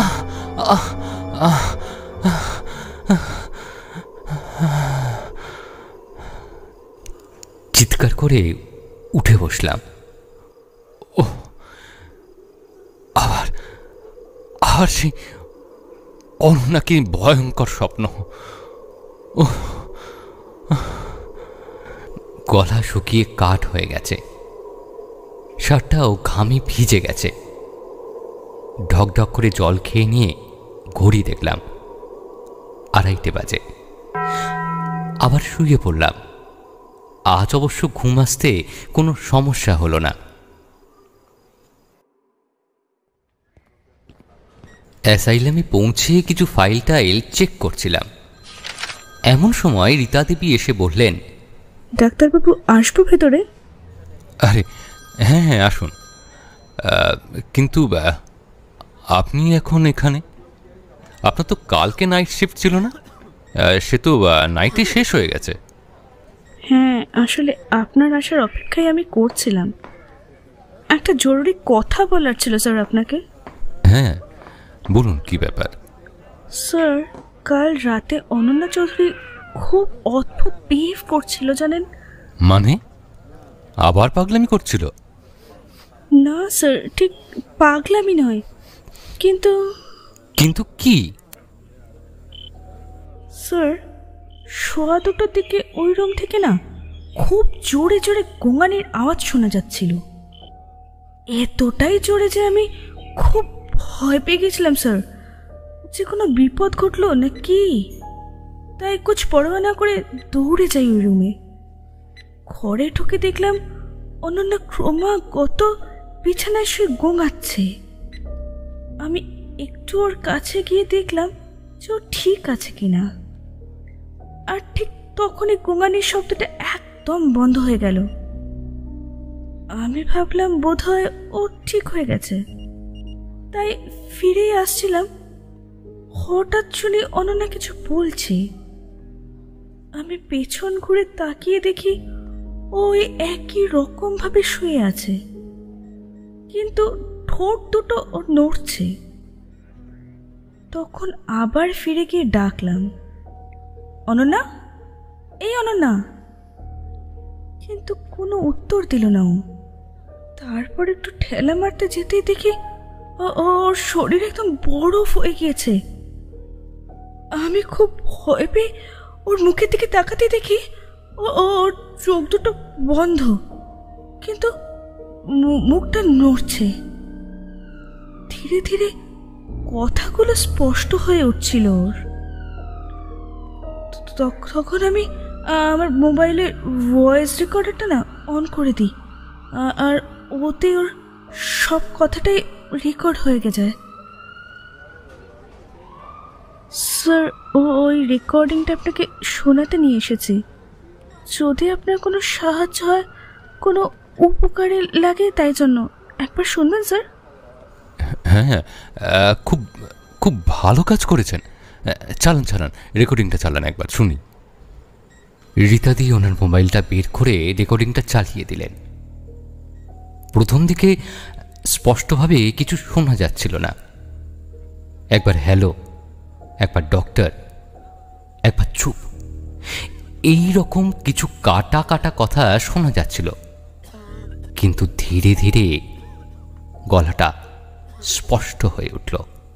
একটা ফ্যাস ফ্যাসে কণ্ঠস্বর বলে উঠল, এই যে আমার প্রোগ্রেস কি রকম হচ্ছে। একটু চুপ।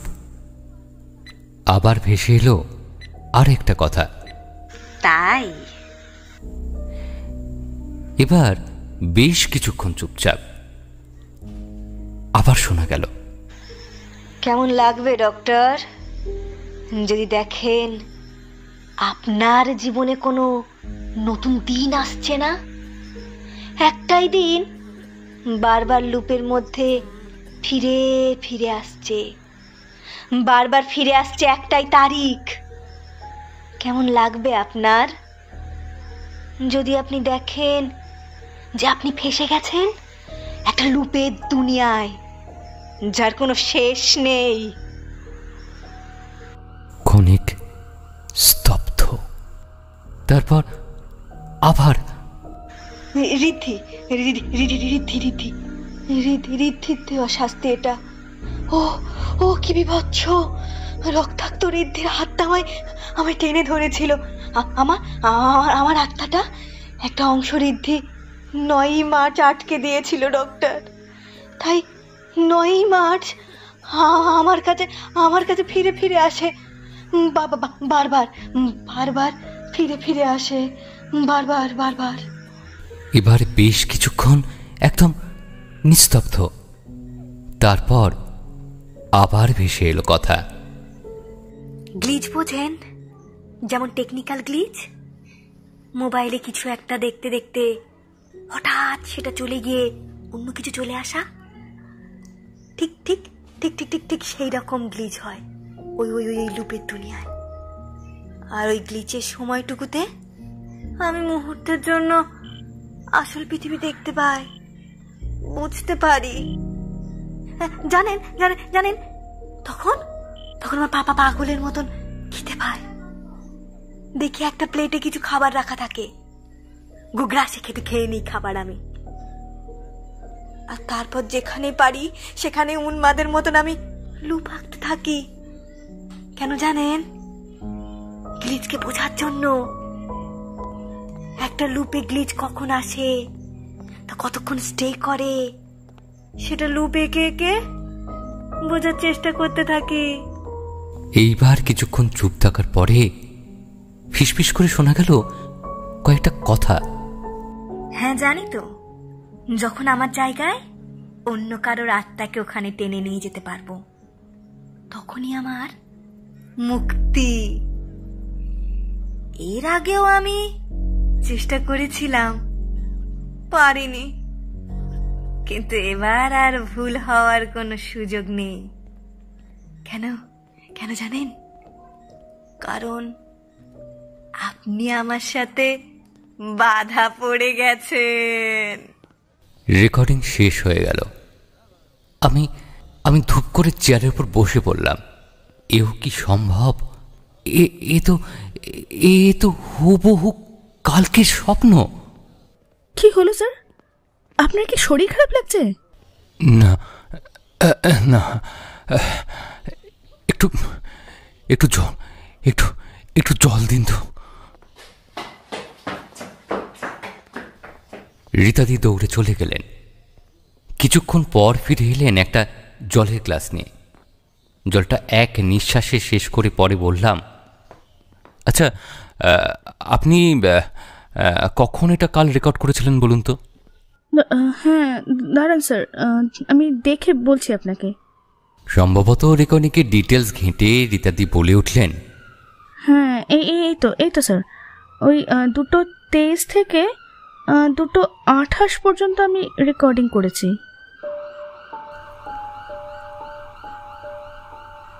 ও গড! কেন, কি হলো স্যার? আচ্ছা, আমি আসার আগে কি কখনো অনন্যা এরকম বিহেভ করেছে?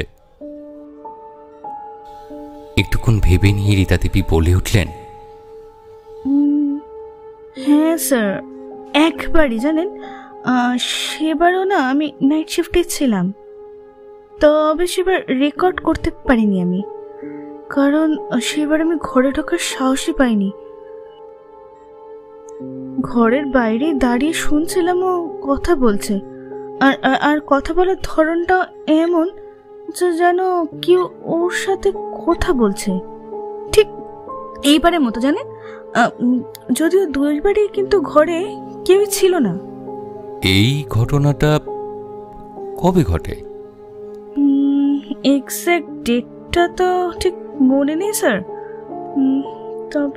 তবে হ্যাঁ 2012তেই।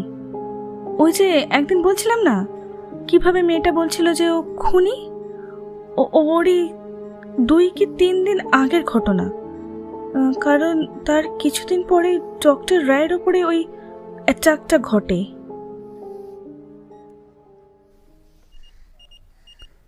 ওকে ওকে ওকে ঠিক আছে, আপনি এখন আসুন। হতভম্ব মুখ নিয়ে রীতা দেবী বেরিয়ে গেলেন। আমি মোবাইলটা হাতে নিয়ে দ্রুত একটা নাম সার্চ করে নাম্বার ডায়াল করলাম। ডক্টর রায়। কারণ ওনার কাছেই এখন আছে আমার অনেকগুলো প্রশ্নের উত্তর।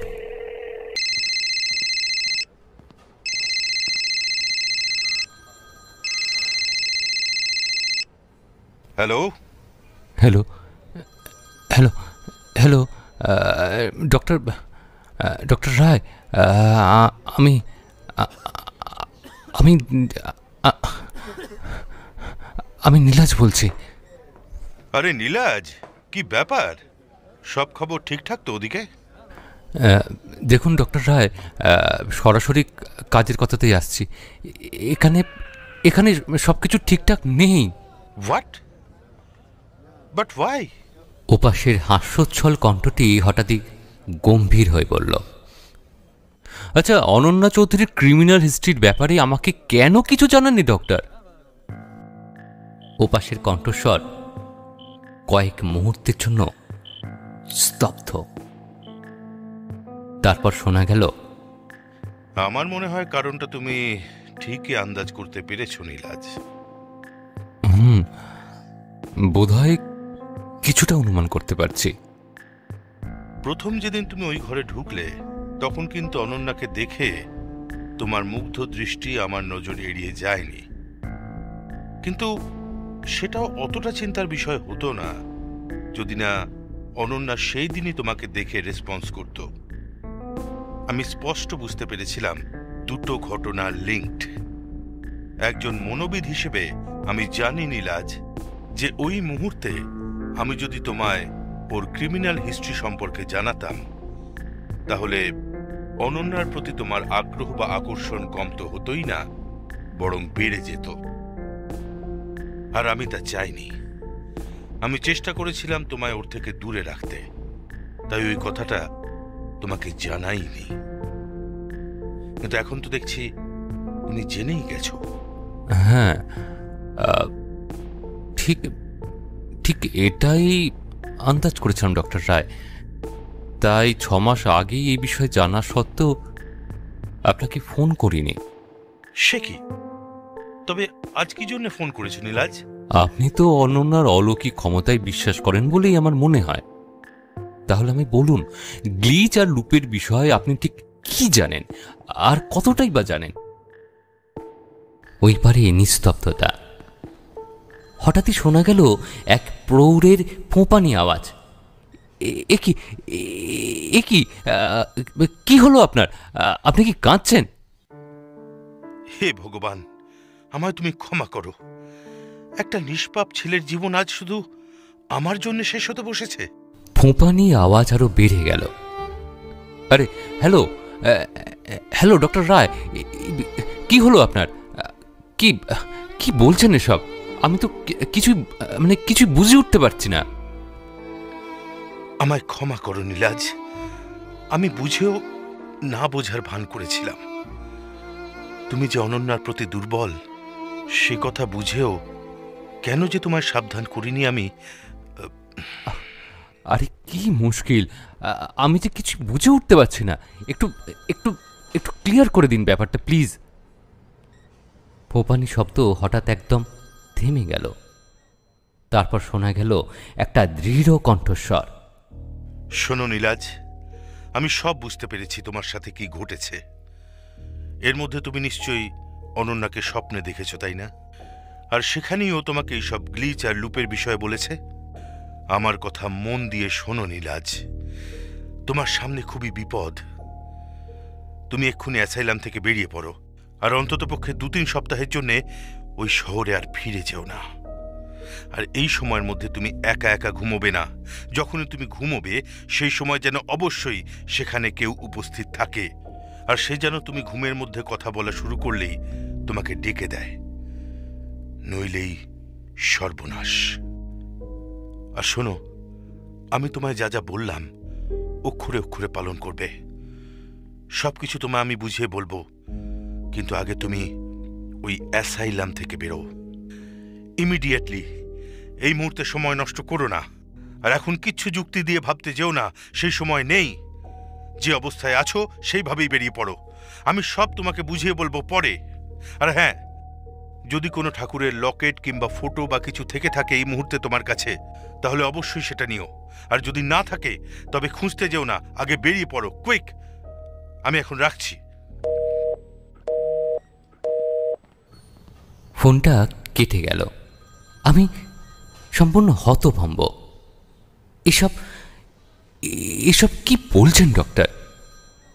সত্যি কি বেরিয়ে পড়বো নাকি?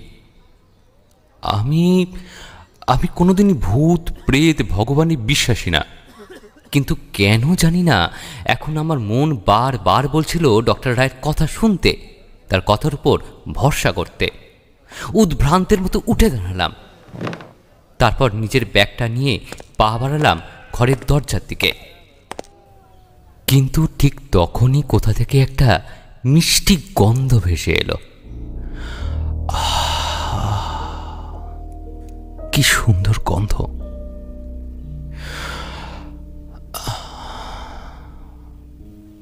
আমি বুক ভরে শ্বাস নিলাম, কিন্তু মাথাটা এত ধরল কেন? এতক্ষণ তো ঠিকই ছিল।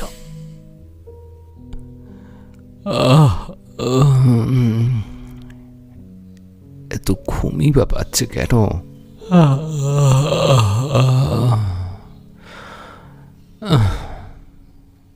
এই মুহূর্তে বেরোনো অসম্ভব। ঘুমের ঘোরে পা টলছে। একটু একটু ঘুমিয়ে নি বরং, তারপর নয় বেরোনো যাবে। দু চোখ আপনাতে কি বুঝে এলো। এ কি, এ কোথায় এসে বললাম আমি? জায়গাটা তো চিনি না। এখানে এখানে পৌঁছলাম কি করে?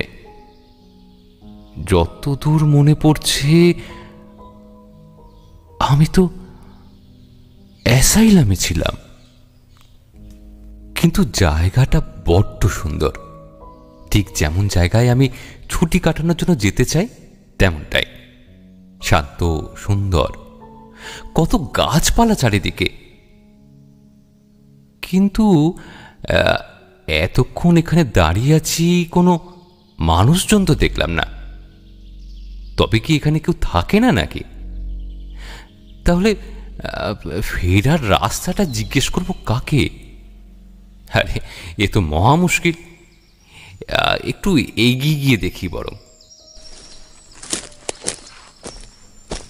আরে ওই তো একজন মানুষ দূরে দাঁড়িয়ে আছে, ওনাকেই জিজ্ঞেস করি বরং। তাড়াতাড়ি দৌড়ে গেলাম, কিন্তু কাছে পৌঁছতেই বুঝলাম ব্যক্তিটি একজন মহিলা, পিছন ফিরে দাঁড়িয়ে আছেন। আমি জিজ্ঞেস করলাম, এক্সকিউজ মি, এটা ঠিক কোন জায়গা আমাকে একটু বলতে পারেন প্লিজ?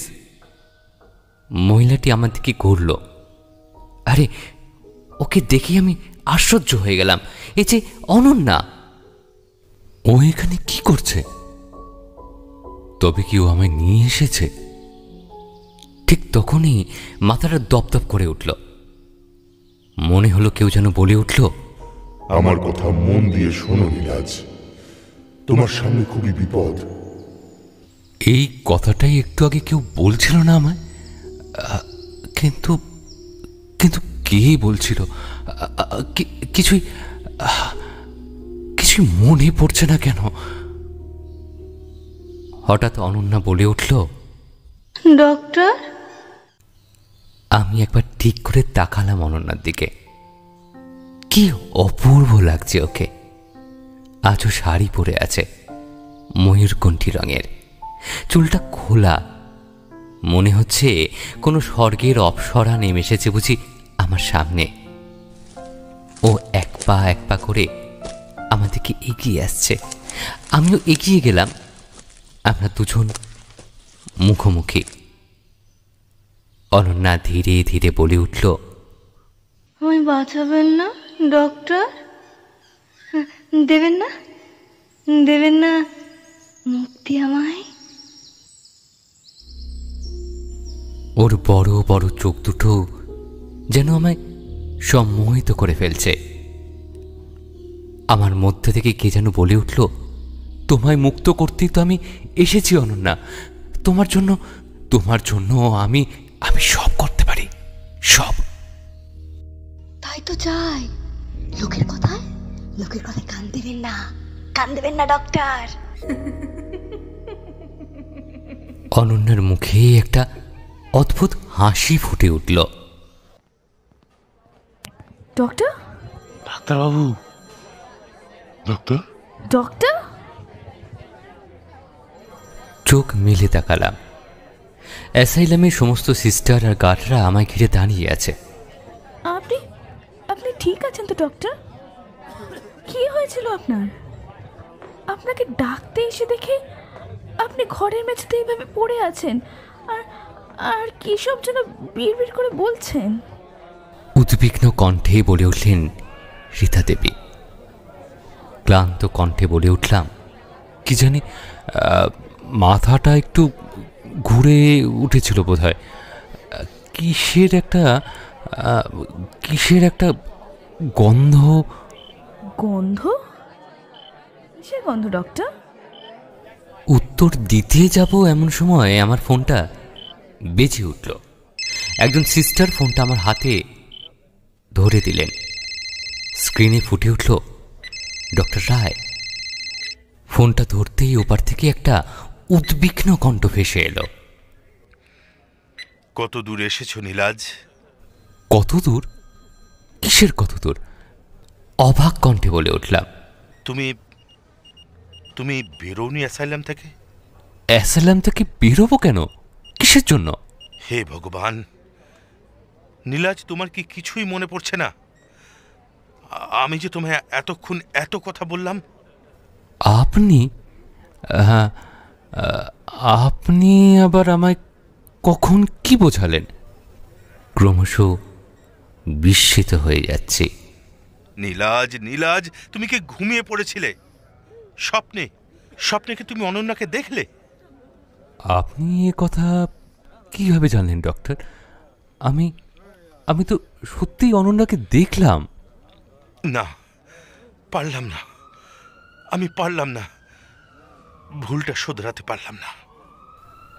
ওপাশের উত্তেজিত কণ্ঠস্বর হঠাৎ কান্নায় ভেঙে পড়ল। কি হলো? কাঁদছেন কেন? হঠাৎ মাথাটা আমার দপদপ করে উঠল, আর মাথার মধ্যে কে যেন একটা ফ্যাস ফ্যাসে গলায় বলে উঠল, রেখে দিন ফোনটা। কি যেন হলো আমার। যন্ত্রচালিতের মতো ফোনটা কেটে দিলাম। তারপর উঠে দাঁড়ালাম। অনন্যার কাছে যেতে হবে। ওকে ওকে মুক্তি দিতেই হবে যে কোনো মূল্যে। আরে আরে ডাক্তারবাবু, আপনি কোথায় যাচ্ছেন? দাঁড়ান দাঁড়ান বলছি। পিছন থেকে কেউ ডাকলো বোধহয়। ডাকুক, আজ আর কেউ আটকাতে পারবে না আমায়। অনন্যাকে আজ মুক্ত করবই। রুম নম্বর 101, এর ভেতরেই তো অনন্যা অপেক্ষা করছে আমার জন্য। দরজা খুলে ভেতরে ঢুকলাম। অনন্যা বিছানায় বসেছিল। দরজার আওয়াজ শুনে ফিরে তাকালো। তারপর আমায় দেখেই বলে উঠল, এসো নীলাজ, এসো। ওর মুখে ফুটে উঠেছে একটা পৈশাচিক হাসি। আচ্ছা, আমায় বারবার কে যেন অনন্যার কাছে যেতে বারণ করছিল। কে বলছিল? কেন বলছিল? কিছুই মনে পড়ছে না কেন। মাথাটা প্রচন্ড যন্ত্রণা ছিঁড়ে যাচ্ছে। দেরি করো না, দেরি করো না। আজ অপেক্ষা করতে পারছি না, আর অপেক্ষা করতে পারছি না নীলাজ।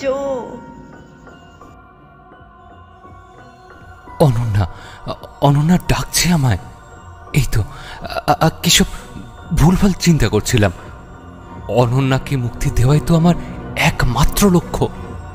ওর কাছেই তো যেতে হবে আমায়। মন্ত্রমুগ্ধের মতো এগিয়ে গেলাম অনন্যার দিকে। ও এগিয়ে এলো। তারপর জড়িয়ে ধরলো আমায়।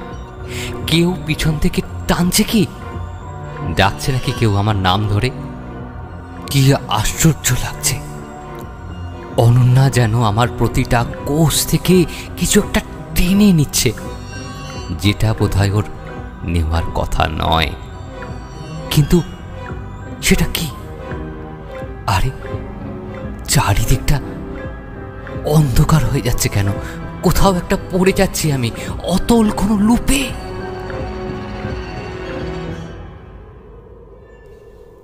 অনন্যার কণ্ঠ ভেসে এলো, ডক্টর রয়কে নিতে পারিনি। তোমাকে কেন নিতে পারলাম জানো? কারণ আমি যে তোমার দুর্বলতা। দূর থেকে কেউ যেন কিছু বলে উঠল, ডক্টর সেনগুপ্ত। প্রাণপণ চেষ্টা করার পরেও যখন ওই পৈশাচিনীর আসরিক আলিঙ্গন থেকে ডক্টর সেনগুপ্তকে আলাদা করা গেল না, ঠিক তখনই ঘরে উপস্থিত অসহায় উদ্বিগ্ন সিস্টার ও গার্ডরা দেখলেন ডক্টর সেনগুপ্ত ধীরে ধীরে ধীরে কেমন নিস্তেজ হয়ে পড়ছেন। আর উনি যত নিস্তেজ হয়ে পড়ছেন ততই যেন 25-এ তরুণী অনন্যা চৌধুরী 35-এর দিকে এগিয়ে চলেছে। না,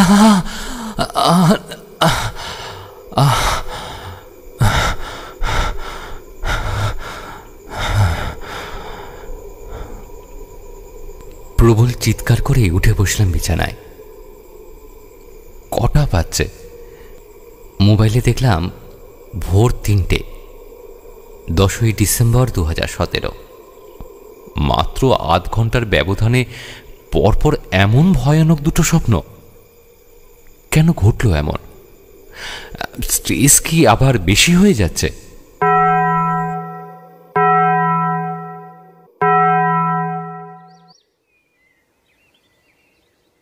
পরদিন সকাল, অ্যাসাইলামের কিছু ফাইল ঘাঁটছিলাম। এমন সময় রীতাদি এসে বললেন, ডাক্তারবাবু আসবো ভেতরে? আরে হ্যাঁ হ্যাঁ আসুন, কিন্তু আপনি এখন এখানে? আপনার তো কালকে নাইট শিফট ছিল না? একটু কথোপকথন হতেই মনের মধ্যে একটা কিরকম আশঙ্কা চাড়া দিয়ে উঠল। এ তো কালকের রাতের। ঠিক তখনই মুহূর্তের জন্য সব ওলট পালট হয়ে গেল। মনে হলো বহু যুগ পরে জেগে উঠলাম। একে আমি তো চেম্বারে ছিলাম। এ তো অ্যাসাইলামের কোনো রুম। এত খিদে পাচ্ছে কেন? সামনের প্লেটে কি রাখা? খাবার। কিন্তু আমার জন্য এইরকম খাবার কেন? এ তো অ্যাসাইলামের রোগীদের দেয়। কিন্তু খুব খিদে পেয়েছে, খেয়ে নি বরং। থালাটা টেনে নিয়ে গোগ্রাসে খেতে শুরু করলাম। দূরে কোথাও একটা মাইক বাজছে, হ্যাপি নিউ ইয়ার 2020।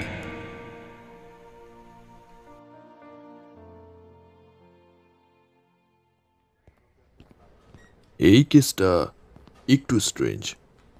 মানে? 101 নম্বর রুমে যে পেশেন্টটি রয়েছে তার কেসটা একটু স্ট্রেঞ্জ। হাতের ফাইলটা দেখতে দেখতে বললাম, wow, it's a reaction phobia case. পরক্ষণেই জিভ কেটে বললাম, আই এম রিয়েলি সরি, এইভাবে একজনের পেশেন্টের রোগ নিয়ে বলাটা আমার ঠিক হয়নি। আসলে নিজের উৎসাহ সামলাতে পারিনি। চোখের সামনে রিঅ্যাকশন ফোবিয়ার মতন একটা রেয়ার কেস। এটা ঠিক রিঅ্যাকশন ফোবিয়া নয় সুনন্দা।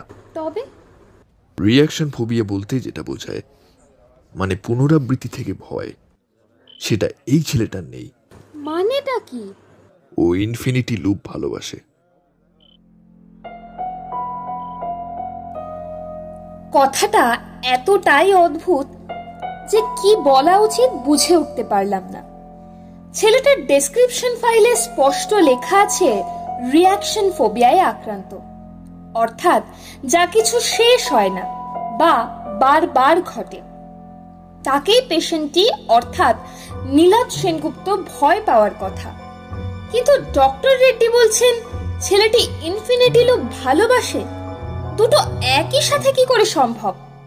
শ্রীনন্দা, ভাবনার ঘোর থেকে ফিরে আসলাম আমি, মানে ডক্টর শ্রীনন্দা ঘোষাল।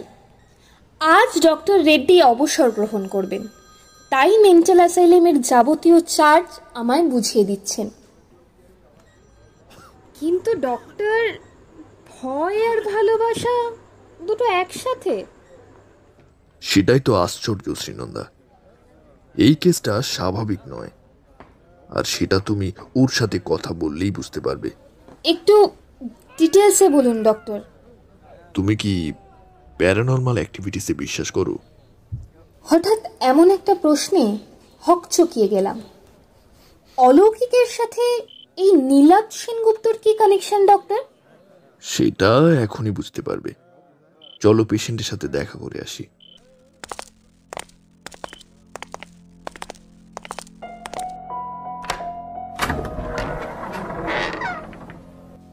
একশো 1 নম্বর রুমের ভেতরে প্রবেশ করলাম। ঘরটার গঠন তেমন কোনো বিশেষত্ব নেই, ভ্যাপসা বদ্ধ ঘর, যেমনটা রোগীদের জন্য থাকে। এক কোণে একটা খাট, একটা ছোট্ট টেবিল। কিন্তু এ কি? একজন রিয়াকশন ফোবিয়ায় আক্রান্ত পেশেন্টের ঘরের দেওয়ালের প্রতিটা কোণে, মেঝেতে, সব জায়গায় ইনফিনিটি লুপ আঁকা, নানা রঙের, নানা আকারের। ঘরে আর এক ফোঁটাও জায়গা অবশিষ্ট নেই। সর্বত্র সর্বত্র ইনফিনিটি লুপ। ঘরটা যেন একটা গোলক ধাঁধায় পরিণত হয়েছে।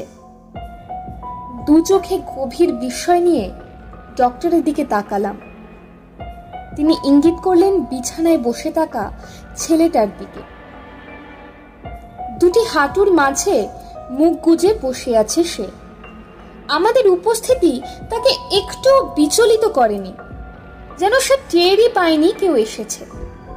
যদিও আমরা সশব্দেই ঘরের ভেতরে প্রবেশ করেছিলাম। হঠাৎই ডক্টর রেড্ডি বলে উঠলেন, শ্রীনন্দা, তোমার ফোনটা একটু বের করো। আবার ফোন কেন? যাই হোক, বের করলাম। এবার একটু তারিখ আর বারটা চেক করো। মোবাইল স্ক্রিনের দিকে তাকাতেই হতবাক হয়ে গেলাম। স্ক্রিনে দেখাচ্ছে 10ই ডিসেম্বর 2017, রবিবার। কিন্তু তা কি করে সম্ভব? আজকের তারিখ তো 25শে জুলাই 2035, বুধবার। ডক্টরের দিকে তাকাতেই তিনি বলে উঠলেন, 10ই ডিসেম্বর 2017, রবিবার দেখাচ্ছে কি? মাথা নাড়াতেই তিনি আবার কিছু একটা বলতে যাচ্ছিলেন। হঠাৎই ঘরের এক কোণে বিছানার ওপরে বসে থাকা ছেলেটা আমাদের দিকে তাকালো। মুহূর্তের জন্য মন্ত্রমুগ্ধ হয়ে গেলাম। হ্যান্ডসাম ছেলে জীবনে কম দেখিনি, কিন্তু মেন্টাল অ্যাসাইলেমের একটা পেশেন্ট যে এত হ্যান্ডসাম হতে পারে তা আমার ধারণার বাইরে। ছেলেটার মুখটা অসাধারণ মায়াবী। মেন্টাল অ্যাসাইলেমের পরিবেশও তার উপরে একটুও প্রভাব ফেলতে পারেনি, কিন্তু ওর দৃষ্টিটা এত অস্বাভাবিক কেন? যেন দৃষ্টিতে কোনো প্রাণ নেই, একেবারে শূন্য। কিন্তু এর পর মুহূর্তেই যে ঘটনাটা ঘটল তার জন্য আমরা কেউই প্রস্তুত ছিলাম না। ছেলেটা বিছানা থেকে নেমে তীর বেগে ছুটে এসে আমার পায়ের ওপর হুমড়ি খেয়ে পড়ল। আমাকে আমাকে এই লুপটা থেকে বের করুন প্লিজ। এই লুপটা থেকে আমাকে বের করুন প্লিজ প্লিজ। আমাকে আমাকে আমাকে আমাকে বাঁচান, আমাকে বাঁচান।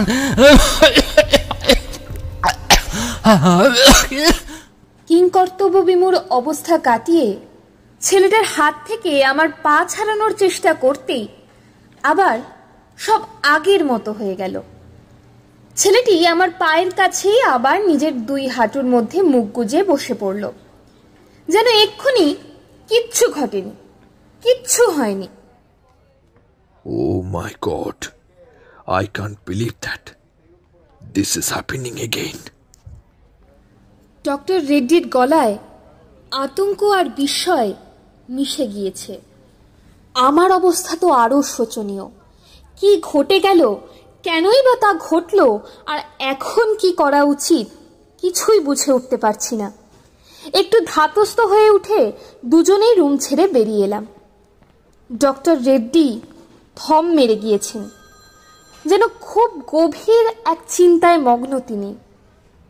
হঠাৎ আমার দিকে মুখ তুলে বললেন, শ্রীনন্দা, তোমার কি মনে হয় ছেলেটির বয়স কত হতে পারে? আগে আমি ফাইলে নীলাব্জের বার্থ ডেটটা খেয়াল করিনি, তাই আন্দাজেই বললাম, কত আর 25 কি 26? তাই কি? বার্থ ডেটটা একটু দেখো তো। ফাইল খুলে বার্থ ডেটটা বের করে আশ্চর্য হয়ে গেলাম। লেখা আছে 7ই মে 1992। তার মানে ছেলেটার বয়স এখন হওয়ার কথা 43। জানো শ্রীনন্দা, আমি 7 বছর পরে ছেলেটিকে দেখলাম, and he is not it's a little bit. মানে? শ্রীনন্দা, তোমার ফোনের ডেটাটা চেক করো তো। তড়িঘড়ি ফোনটা বের করে দেখি স্ক্রিনে দেখাচ্ছে 25শে জুলাই 2035 বুধবার। ডক্টর রেড্ডির দিকে তাকাতেই ক্লান্ত হেসে তিনি বললেন, আজকের ডেটাই দেখাচ্ছে তো। তোমায় বলছিলাম না শ্রীনন্দা, এই কেসটা স্ট্রেঞ্জ।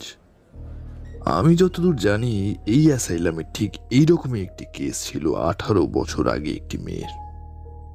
এই নীলাজ সেনগুপ্ত ছিল তখনকার ডক্টর, কিন্তু আশ্চর্যজনকভাবে মেয়েটি সুস্থ হয়ে যায় আর নীলাজ ওই রোগে আক্রান্ত হয়ে পড়ে।